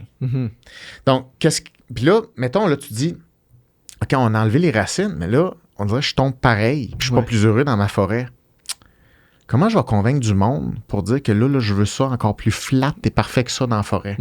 Faut que tu trouves un langage pour expliquer ça puis défendre ton agenda. Alors, une des stratégies qui existe, c'est la nouvelle utilisation du mot violence. Fait que maintenant, la violence, c'est plus juste en Ukraine ou quand tu te fais tirer dessus, quand tu as un tank qui roule sur toi. C'est tu peux nommer des nouvelles formes de violence qui sont cachées. Fait que là, quand tu utilises le mot violence, et des dérivés comme, par exemple, agression, tu peux mettre des nouveaux problèmes qui, là, paralysent le système et qui disent, ben là, on veut pas, évidemment, promouvoir la violence ou l'agression. Donc, OK, mais on va le régler. Mais c'est juste que psychologiquement, ça ne fait rien. Ça empire les choses parce que ça ne fait qu'éviter des émotions négatives et ça te fait travailler sur une forêt puis tu n'es plus en mouvement dans la forêt. Tu meurs là, de façon statique. Fait que ce serait quoi la stratégie pour pallier à ça? Il faut rendre les gens courageux. Il faut rendre les gens capables de rêver à des choses. Il faut rendre les gens tough. Il faut rendre les gens capables de se voir beaux, plein de force, plein de ressources. Et il faut équiper les gens à avoir une meilleure relation avec leurs émotions négatives. Il faut équiper les gens à ce qu'ils développent les réflexes de se faire des plans de match continuels. C'est-à-dire, quand tu as une émotion négative ou n'importe quelle information, il faut que tu fasses quelque chose avec ça. Donc, il faut donner plus de pouvoir aux gens. Là, en ce moment, on ne donne pas plus de pouvoir aux gens. On essaie de faire en sorte qu'ils ressentent moins d'émotions négatives. Donc, c'est la pire... C'est la façon de créer des conflits. Ça, si tu veux créer un conflit, tu enseignes que n'importe quelle émotion négative est causée par la personne qui va croiser ton regard. Si tu veux créer des conflits, c'est ça que tu enseignes. C'est ce qu'on fait en ce moment. Puis c'est caché avec toutes sortes de mots comme l'égalité, diversité, inclusion, toutes ces affaires-là. Ça sert à servir n'importe quelle forme de sentiment d'émotion négative. Puis on essaie de trouver où est-ce qu'on serait discriminé là-dessus. Puis là, après ça, tu as de la fausse science qui s'insère là-dedans. Puis il y a toutes sortes de billets puis d'idéologies qui s'insèrent là-dedans. Mais le problème de base, c'est des gens qui ont des émotions négatives puis qui ne savent pas quoi faire avec. Fait que ça serait la prochaine direction. C'est vraiment intéressant, ça. Puis, vite, là, est-ce que tu peux expliquer c'est quoi la différence entre du stress et de l'anxiété? Parce qu'on dirait que souvent, beaucoup de personnes disent « Je me sens anxieux » ou « Je suis anxieux, moi, dans la vie. » Fait que je peux pas rien faire, je suis anxieux. Le stress, c'est quelque chose qui est plus large. Okay? Le stress, c'est n'importe quelle perturbation physiologique ou psychologique due à une circonstance ou un facteur. OK? Donc, un stress, c'est une réaction générale. Si tu pars, mettons, en vacances, puis tu as le trip de ta vie, ça va solliciter quelque chose dans ton système. Donc, tes vacances peuvent être un stresseur. Tu comprends? Bon, c'est un stresseur parce que ça crée une perturbation. Un stress, c'est une perturbation. Donc, c'est assez large. L'anxiété, c'est un système psychophysiologique très précis qui est relié à un système de neurotransmission endocrinien, tout ça, un système nerveux. Donc, l'anxiété, c'est quelque chose qui est beaucoup plus précis. Stress, c'est quelque chose qui est générique. Ça peut être causé par quelque chose qui est très fort positif ou très fort négatif. OK. C'est intéressant. J'ai quelques bullet points. Vas-y. Puis après ça... j'ai comme 3 sections un peu plus interactives. Juste checker si j'ai rien oublié. Ouais, ça fait du sens. OK, on va passer au segment que je pose dans le fond à tous mes invités. Fait que c'est 3 questions. Il y en a une qui s'appelle la question parfaite. Fait que c'est tu peux t'asseoir avec 3 personnes pour une soirée autour d'une table. Mort, vivant. Tu peux ramener du monde du passé. T'es un souper, une table, 3 personnes. Qui que tu veux. 3 personnes? Ouais. Hey, c'est super dur, là. Il a fallu que tu me demandes ça avant. Ouais, je te ferais passer une semaine hey, là, sur le spot dans même, hein?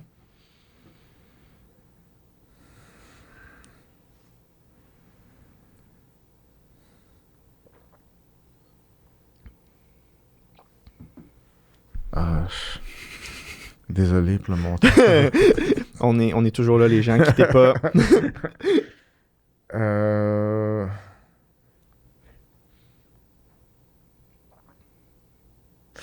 Je dirais Dostoïevski, qui est un écrivain russe. OK. Parce que je trouve que ce qu'il a écrit, c'est vraiment c'est une œuvre assez considérable, je trouve. Puis, Il est encore vivant? Non, il est décédé? Non, il est décédé.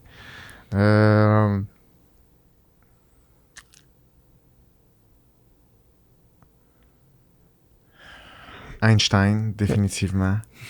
Einstein, Stephen Hawking.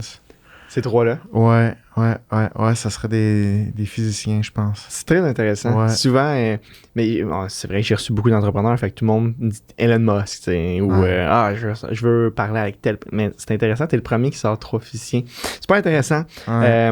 J'ai 5 questions ici. T'en choisis une, puis dans le fond, la réponse la plus intéressante que t'as sur une de ces 5 questions-là. OK? Je peux t'y renommer une couple de fois. Anecdote de voyage. Là, toi, t'en as plus qu'une. Le plus bel achat, un rêve secret, un souvenir le plus marquant ou quelque chose que t'as jamais dit en entrevue. Je peux t'y renommer si tu veux. T'en choisis une dans ceux-là. Redis-moi ça. Anecdote de voyage, le plus bel achat de ta vie, un rêve secret, le souvenir le plus marquant ou quelque chose que t'as jamais dit en entrevue. Hey, j'ai bien trop d'options. ça, là, faut t'arrêter. Faut t'arrêter.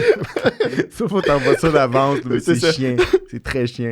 Juste l'histoire la première qui te pop en tête, que tu dis, ça, c'est intéressant. J'ai des questions surtout. Ce que j'ai jamais dit en entrevue,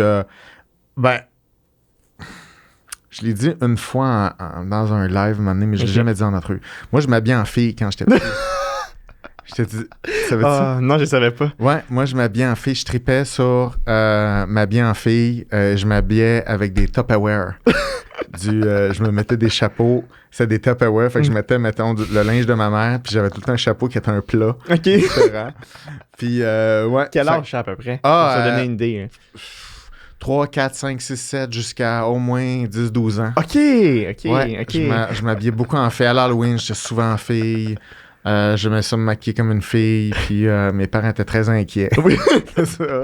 Ben, très inquiets. Pas tant que ça, parce que c'était moins un big deal que maintenant. Maintenant, là, avec tous les courants transgenres, les idéologies de genre, tout le monde marche sur des œufs. Tu sais, c'était différent. Mes parents étaient plus comme il est bizarre, hein, cet enfant-là, qu'est-ce que tu veux, mais puis j'avais puis mes parents, ma mère surtout m'encourageait à me déguiser. J'avais une salle de déguisement chez nous. Cool, ça. J'avais du linge d'homme, du linge de femme, toutes sortes d'affaires, toutes sortes de robes, de n'importe quoi. Des talons hauts, des chapeaux. Fait que je m'habillais beaucoup en fille, puis tu sais, quand, mettons, un comportement comme ça a tendance à se poursuivre, mettons, dans l'enfance, souvent, ça va être une personne qui va être gay. Et 80-90%, c'est une personne qui va être gay. Fait que mes parents étaient comme pas mal sûrs que j'allais être gay. Puis je comprends pourquoi avec ça, puis avec mes traits de personnalité très agréables, très sensibles. Donc, fait qu'ils étaient mentalement préparés à ce que je sois gay. Puis finalement, ben non, j'étais juste weird. Puis j'aimais ça. C'était un hobby. C'était juste ça. Oui, c'était juste exploratoire pour moi. Puis, fait que c'est ça. Fait que ça, je l'ai pas dit, là. Je l'ai pas dit encore. Je trouve ça intéressant. Puis j'ai juste une question qui vient de popper avant la dernière section. Est-ce que tu étais, parce que tu dis plus agréable, est-ce que ça faisait que tu étais plus sensible émotionnellement quand tu étais plus jeune? Puis est-ce que ça l'a resté? Est-ce que des traits de personnalité comme ça peuvent rester? Les traits de personnalité sont assez stables à partir de 20 ans, mais tu peux travailler dessus. Comme tu vois, moi, j'étais tellement hyper agréable qu'il a fallu vraiment mettre de l'effort là-dessus, sinon je pouvais tout simplement même pas survivre dans la vraie vie. Fait que là, j'ai été entraîné à être désagréable. Fait que j'ai travaillé sur ma désagréabilité. Et ce qui est le fun, c'est quand tu travailles sur ta désagréabilité, tu deviens beaucoup plus résistant, plus tough. Tu as moins d'émotions négatives aussi parce que tu es moins dépendant du regard des autres. Puis aussi, ben, comme mes parents ont travaillé beaucoup sur un autre trait qui est la conscienciosité, l'organisation, les enveloppes, le budget, tout ça, ça fait en sorte que tu as des buts. Et quand tu as des buts, tu as quelque chose à défendre. Et quand tu as quelque chose à défendre, tu es beaucoup plus désagréable. Quand tu n'as rien à défendre à toi, t'as pas le choix de te greffer au monde des autres. Ouais. Donc, on a travaillé plusieurs traits comme ça. Tu sais, c'était pas connu sous les traits encore. C'était pas tout à fait assez découvert, là, je peux dire, assez béton scientifiquement. Mais c'est ce qui s'est passé. Puis c'est de la chance, là. C'est de la pure chance que j'ai été encadré comme ça. Fait que ça a pu développer cette personnalité-là. Puis j'ai développé beaucoup ma conscienciosité, ce qui est le deuxième plus grand trait important pour réussir dans la vie en général, en affaires. Puis... C'est quoi le premier? Hein? C'est quoi le premier? Le quotient intellectuel, le QI. Mais il n'est pas modifiable. Ouais, c'est ça. Tu peux pas travailler dessus. Non. Fait qu'on fait avec. Puis... Est-ce que tu recommandes aux gens d'aller faire un test QI pour savoir un peu où c'est constitué? Jamais de la vie. Pourquoi? Jamais. Pourquoi? Parce que c'est pas modifiable. Tu n'as pas à savoir ça. Tu vis une vie comme si secrètement tu as un QI de fou. OK. C'est ça que tu fais. Tout le reste, on s'en fout. Tu t'organises, tu travailles sur ta conscienciosité, mais je ne recommande pas de faire un test de QI. Puis j'ai déjà dit ça, à un moment donné, dans un live, puis là, écoute bien comment que le monde sont narcissiques. C'est incroyable. J'ai reçu un paquet de commentaires en disant « Oui, mais moi, c'est parce que moi, je suis un génie qui a été ignoré dans ma vie. » Alors, tout le monde est des génies maintenant. Tu savais-tu ça? Oui, tout le monde maintenant sont des génies ignorés. Je te jure. Tu sais, avoir, mettons, 130 ou 145 de QI, là, c'est un infime pourcentage de gens.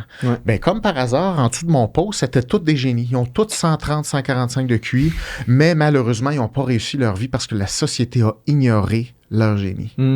Fait que ça, tu vois, quand je te parle de le problème, c'est la régulation des émotions négatives, c'est quand tu sens que tu réussis pas, et tu sens que l'environnement est contre toi à cause de ton interprétation des émotions négatives, tu as l'impression que le monde t'opprime et donc tu n'es pas reconnu à ta juste valeur. Fait que ça fait une augmentation carabinée et rampante de narcissisme. Et là, en ce moment, tout le monde sont des génies, mais évidemment, comme il y a un TDAH non diagnostiqué, le TDAH occulte leur génie. Je te jure. C'est même pas une blague. Je te jure. Parce que là, en ce moment, les gens expliquent leur échec dans la vie à cause qu'ils sont différents. Et puisqu'ils sont différents, ils ne sont pas acceptés ou reconnus par l'environnement. Donc, ils sont discriminés. Donc, l'environnement, tu comprends, hein, la victimisation? Bon, fait que non seulement tout le monde a maintenant un TDAH, mais là, évidemment, la littérature rapporte un phénomène qui s'appelle la double exceptionnalité, qui est hyper rare. La double exceptionnalité, c'est tu as un TDAH qui est déjà exceptionnel, un vrai, mais tu es un génie qui est aussi rare. Genre la douance, genre?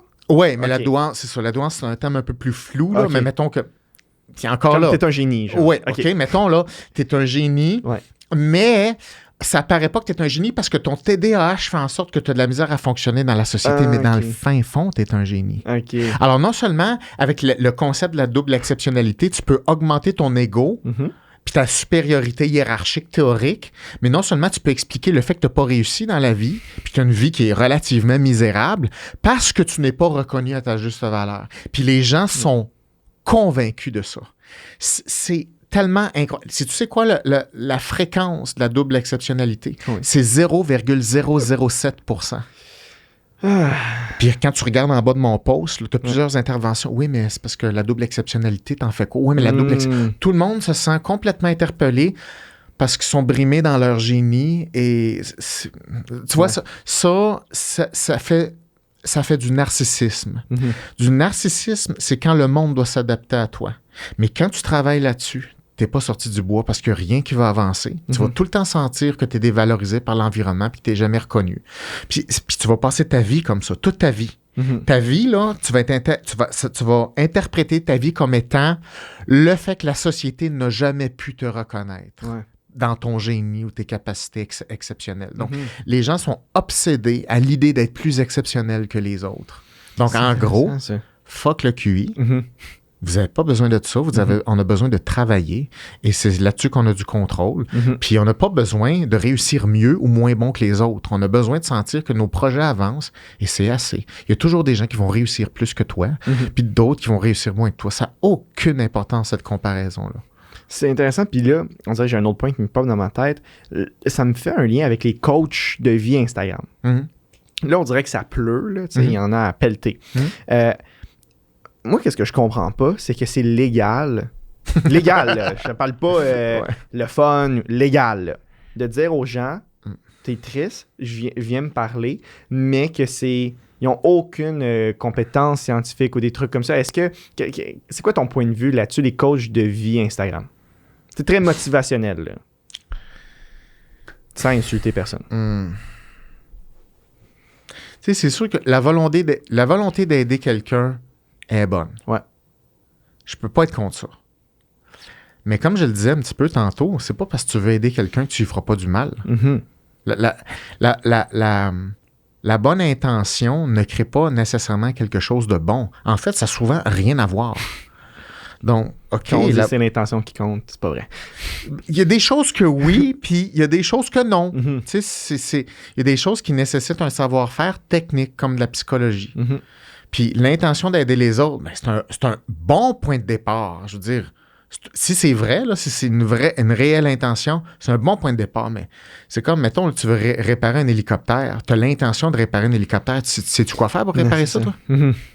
Qu'est-ce que tu vas faire avec un marteau, une vis, tu vas taper. Tu comprends? C'est juste que le monde est plus complexe que ça paraît. Mm-hmm. Puis la bonne intention, tu dois t'en servir pour t'éduquer. Mm-hmm. Puis de faire face à la vérité. La vérité par rapport à toi, la vérité sur à quoi tu t'attaques. Mm-hmm. Et c'est ça qui est le problème présentement. Le problème, c'est qu'il n'y a plus de différence entre la réalité puis la fiction ou le virtuel. Ouais. On n'est plus capable de faire la différence. Et ça fait en sorte que ça devient de plus en plus difficile de différencier ce qui est crédible de ce qui ne l'est pas. Mm-hmm. Même en science, présentement. C'est comme, la science, ça, c'est vrai. Pas nécessairement. Ça dépend de la science. Ça dépend comment c'est fait. Mm-hmm. En ce moment, dans les sciences sociales, on est dans une dérive de pure idéologie qui c'est complètement faux. C'est de la fausse science. Mm-hmm. En psychologie, de plus en plus, en sciences humaines, sociologie, sexologie, études de genre et tout ça. Ça, c'est pas vraiment de la science, là. Mm-hmm.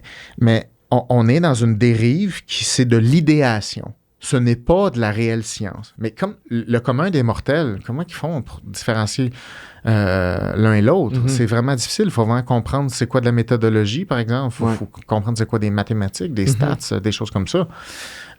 Puis même dans des milieux qui se veulent scientifiques comme en psychologie, c'est de plus en plus une dérive idéologique essentiellement basée sur la victimisation, entre autres. Puis, donc c'est très difficile de faire la part des choses.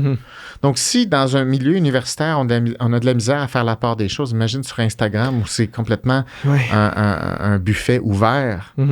Donc, c'est sûr que moi, je suis pas pour le fait de faire miroiter quelque chose qui va apporter plus de souffrance, comme par exemple des espoirs perdus, comme par exemple de faire à croire qu'avec une solution X, Y, Z, il y a comme quelque chose qui va changer significativement dans ta vie, parce que la vie, c'est vraiment difficile.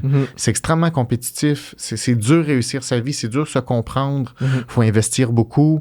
Puis c'est un travail de moine. C'est un travail qui est relativement lent.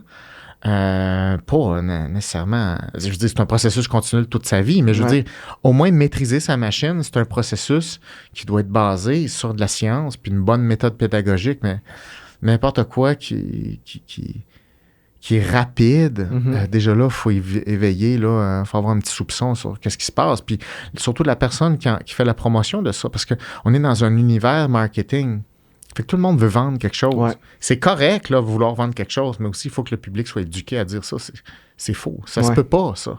Ça se peut pas. Réussir sa vie, c'est dur. Ça se peut pas quelque chose de pas dur. Fait que n'importe qui dit « je pense que ce truc-là va marcher », cette phrase-là ne se peut pas. C'est impossible. Fait que je pense que les gens doivent être conscients que la vie, c'est un réel défi. Là. Tout le monde a de la misère. Mais à quelque part, c'est ça notre survie. La vie, c'est quand même dur. Mais c'est ça qui fait que c'est challengeant. Tu te lèves le matin, tu as des défis. Si c'était tout le temps facile, tout le monde serait tanné. Mais n'importe quoi qui est facile, ça va être facile court terme. Puis si c'est facile court terme, ça veut dire que le renforcement il est externe. Puis ça n'a aucun sens pour toi. Ça veut dire pelleter en avant. Tu vas pelleter en double quand tu vas arriver à ton prochain défi. Puis à un moment donné, tu n'auras pas les bras pour le lever puis le pelleter encore plus en avant. Donc, il faut partir de soi. Puis tout le monde dit ça, il faut partir de soi. Mais qu'est-ce que ça veut dire? Mais c'est ça qu'il faut décortiquer je comprends. Plus techniquement, parce que le cerveau, c'est un giga puissant ordinateur multidimensionnel. Puis Il y a plein de règles à ça, puis il y a moyen de s'y retrouver. Mais puis c'est le fun, parce que quand on s'y retrouve, on a un pouvoir que les autres n'ont pas. Puis ça, c'est notre avantage concurrentiel, selon moi, dans cette jungle-ci. Dernière section pour qu'on finisse ça. Je ne vais pas prendre plus de ton temps. Ça s'appelle Under Overrated. Okay? Comment? Under ou Overrated. OK, ouais. Fait que dans le fond, je te donne juste des mots. Tu me dis si c'est overrated en situation ou underrated. C'est donc le fun. J'aime quand même ça. C'est un jeu. Non, mais j'aime vraiment ça. Au début, là, ça a jeux. mal parti, là, mais là, on y va. Là. Je vais t'avoir. Non, mais j'aime ça, les jeux. Si t'en as d'autres, moi, je suis prêt à rester un petit peu plus longtemps. OK. T'en as-tu beaucoup? Là? Parce que moi, j'ai genre 4, 5, 6, 7, 8. 8? OK. Ouais. OK, c'est bon. Ça part bien. Les coachs de vie. C'est overrated. Les livres de motivation. Overrated. Voyager seul.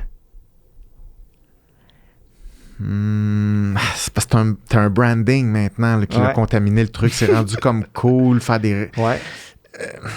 Ça peut être aussi properly rated. Si tu veux, là. Si t'es pas capable de faire ta tête. Là. Ben, un vrai voyage seul où tu t'en vas vers des défis réels de solitude sur une longue période de temps, c'est underrated. Okay. Mais la plupart des voyages seuls, c'est trop court puis il n'y a pas assez de défis. Okay. C'est un trip de moi, j'ai fait ça tout seul. Mais non, je veux dire, c'était assuré d'un succès.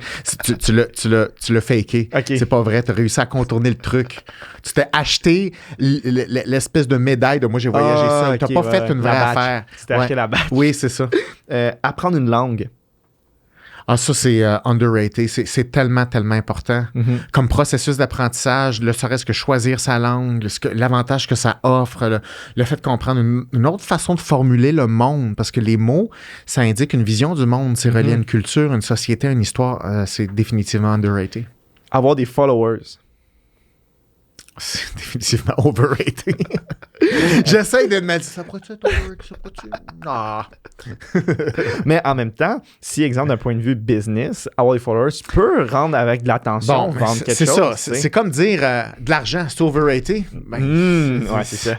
Ça dépend. As-tu un plan pour ça? Là? Ça peut pas être comme, j'ai de l'argent, comme je nage. Mais tu sais, pour te donner une idée, j'ai posé cette question-là à François Lambert. Oui. Puis il m'a dit, ça dépend. Il m'a dit, si tu fais de quoi avec, c'est underrated. Tu fais rien avec, c'est overrated. C'est ça. C'est exactement ça. Parce que l'argent, c'est une ressource. Hein. Faut pas que ça soit statique. Si tu n'as pas de plan, ça veut dire que ça va être statique, donc c'est overrated. Okay. Mais si tu as un plein de plans, tu as besoin de plus d'argent pour servir encore plus des gros buts, puis tout ça, puis fait que ça va être underrated. Dernière, les rencontres en présentiel. Ça, c'est définitivement underrated. Ça, on a besoin de beaucoup plus de ça. Je veux dire, surtout ta génération. Là. Toi, t'es né en quelle année? En 2000. T'es né en 2000. C'était dans la merde solide, toi. Peut-être pas toi, là, non, mais ta génération. Je trouve ça intéressant parce que j'avais vu ta dernière vidéo sur l'Ukraine que tu parlais. Ouais. Puis t'en as parlé beaucoup de ça, de cette génération en dessous de toi plus jeune. Oui. Pas en dessous, plus jeune. Oui. Ils ont de la misère au contact humain. Puis moi, là, je niaise pas, là. 90% des gens de mon âge que je connais, là, que j'ai fréquenté dans ma vie, ont de la misère à appeler chez le dentiste.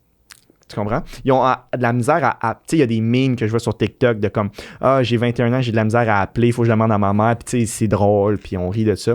Mais c'est vrai, là. Oui, c'est 100% vrai. Appeler, avoir des stages. Tu sais, un vrai stage de ta job, puis appeler pour dire hey, « c'est par où que je rentre? C'est quand que j'arrive? Hey, tu pourrais-tu me donner une chance? » C'est... J'ai jamais vu ça, là. C'est dur pour eux. C'est vraiment dur, tu sais. C'est vraiment alarmant. Parce que juste parler au téléphone, là, c'est rendu maintenant impossible d'avoir une discussion profonde au téléphone. Les gens ne communiquent pas comme ça. C'est vraiment le moins de travail possible. Jamais une personne de ton âge va laisser un message. C'est extrêmement rare. Non, ça se peut pas. Laisser un message vocal, ça se peut pas. C'est vrai. T'as vu, je t'ai appelé. C'est écœurant. J'en reviens pas, moi. L'autre chose, je pense que j'ai jamais entendu quelqu'un nommer ça, mais c'est la première fois que je vais le nommer verbalement. Si tu parles au téléphone à une personne de 1995 et plus jeune, lorsque l'appel est terminé, tu sais, un appel, on dit OK, bye, bye. C'est la fin de l'appel. Lorsqu'il y a fin d'appel, il faut raccrocher. La personne de 1995 après ne raccroche pas. Elle pointe son téléphone, elle le met là. toi, tu raccroches. Ah ouais? Mais qu'est-ce que ça veut dire, ça? Il n'y a pas d'effort du tout sur les conversations. OK. Mais c'est le moins possible. Ça, c'est quand tu réussis à parler. Oui. Mais puis vous ferez l'expérience. Vraiment, le monde, ça se borde plus. Toi, tu raccrocheras. Puis des fois, je fais le test. Je veux dire, je peux pas croire qu'il n'y en a pas un qui va raccrocher. Je fais le test. Je dis, moi, je raccroche pas. Je te jure, je suis dans mon char sur le Bluetooth. Ouais. Je laisse allumer. Je peux rouler 20 minutes. La personne, moi, je raccroche pas. L'autre raccroche. Ah, c'est intéressant, ça. C'est incroyable le niveau minimum d'investissement interpersonnel. C'est hallucinant. Fait que j'ai pas de misère à te croire quand tu dis le monde n'appelle pas pour aller chez le dentiste. C'est sûr. Les gens ne savent plus comment prendre leur place dans le monde. Qu'est-ce qui arrive quand tu prends pas ta place dans le monde? Le monde devient très envahissant. Hein? Ouais. Parce que la place, comment tu vas te la faire? Faut que tu fasses quelque chose. Ton territoire, il vient de où, d'après toi? C'est avec la place que tu prends. Comment tu prends de la place? C'est en t'exprimant, en faisant des demandes, en manifestant des opinions, en ayant des dialogues, en participant, en t'engageant. C'est comme ça que tu fais ta place dans le monde. Si tu fais pas ta place dans le monde devient sérieusement opprimant puis agressant. Fait que là, c'est quoi? C'est rendu le monde qui est rendu contre toi? C'est une victime. Non. Fait que c'est facile à voir. Et des indices comme ça, il y en a là, une centaine d'indices où on voit que les humains ne sont plus équipés à être dans ce monde-ci. Je pense qu'on va finir là-dessus. J'adore ça. Mais je sais pas si ça finit bien ou pas bien pour toi. Ouais, ben, merci Guillaume pour ton temps. Qu'est-ce que je peux mettre en description de ma vidéo? Ça sort-tu bientôt? Ça sort dans... Ça dépend, il y a tellement d'affaires. D'ici 1 à 2 mois. OK. Ben, moi, la chose importante pour moi en ce moment, tu sais, on parle beaucoup de formation, développement de stratégie personnelle, tout ça. Puis d'ailleurs, tu fais le vidéo pour présenter ça. Il y a une formation qui s'appelle Précog. Ouais. C'est une formation qui dure 1 an sur une espèce de série d'outils de base pour fonctionner comme humain dans ce monde-ci. En gros, c'est ça. C'est une formation complète sur le toolkit de base si tu veux utiliser ton cerveau pour être capable de survivre dans ce monde-ci maintenant et le restant de ta vie. Puis c'est toi qui tournes la promo de ça. Puis on est d'ailleurs en train de tourner ça présentement. Ça s'appelle Précog. Moi, j'encourage les gens à aller voir la vidéo qu'on va faire, qui est déjà très excitant avec les scènes qu'on a tournées. Je suis super excité de ça. Et qu'aille lire le syllabus, qu'aille s'intéresser à ça. C'est quelque chose que j'enseigne depuis 6 ans. C'est quelque chose qui change complètement la vie au complet. Il n'y a rien de magique là-dedans. C'est des outils hyper concrets. C'est du travail quand même. Mais ça fait en sorte que ça donne les outils pour réussir ce que tu veux réussir dans la vie, puis je pense que ça n'a pas de prix. Bon. Super, je vais mettre ça comme premier lien. Puis deuxième lien, je vais mettre ton livre aussi, Je suis un chercheur d'art, qui est disponible sur toutes les plateformes en ligne que tu peux acheter ou en audio. Oui, et en France, à partir de maintenant. Oui, tu fais ton lancement en France, félicitations. Merci. Donc, merci Guillaume pour ton temps. Je te souhaite tout le succès du monde avec Précog et ton livre. Et toi aussi.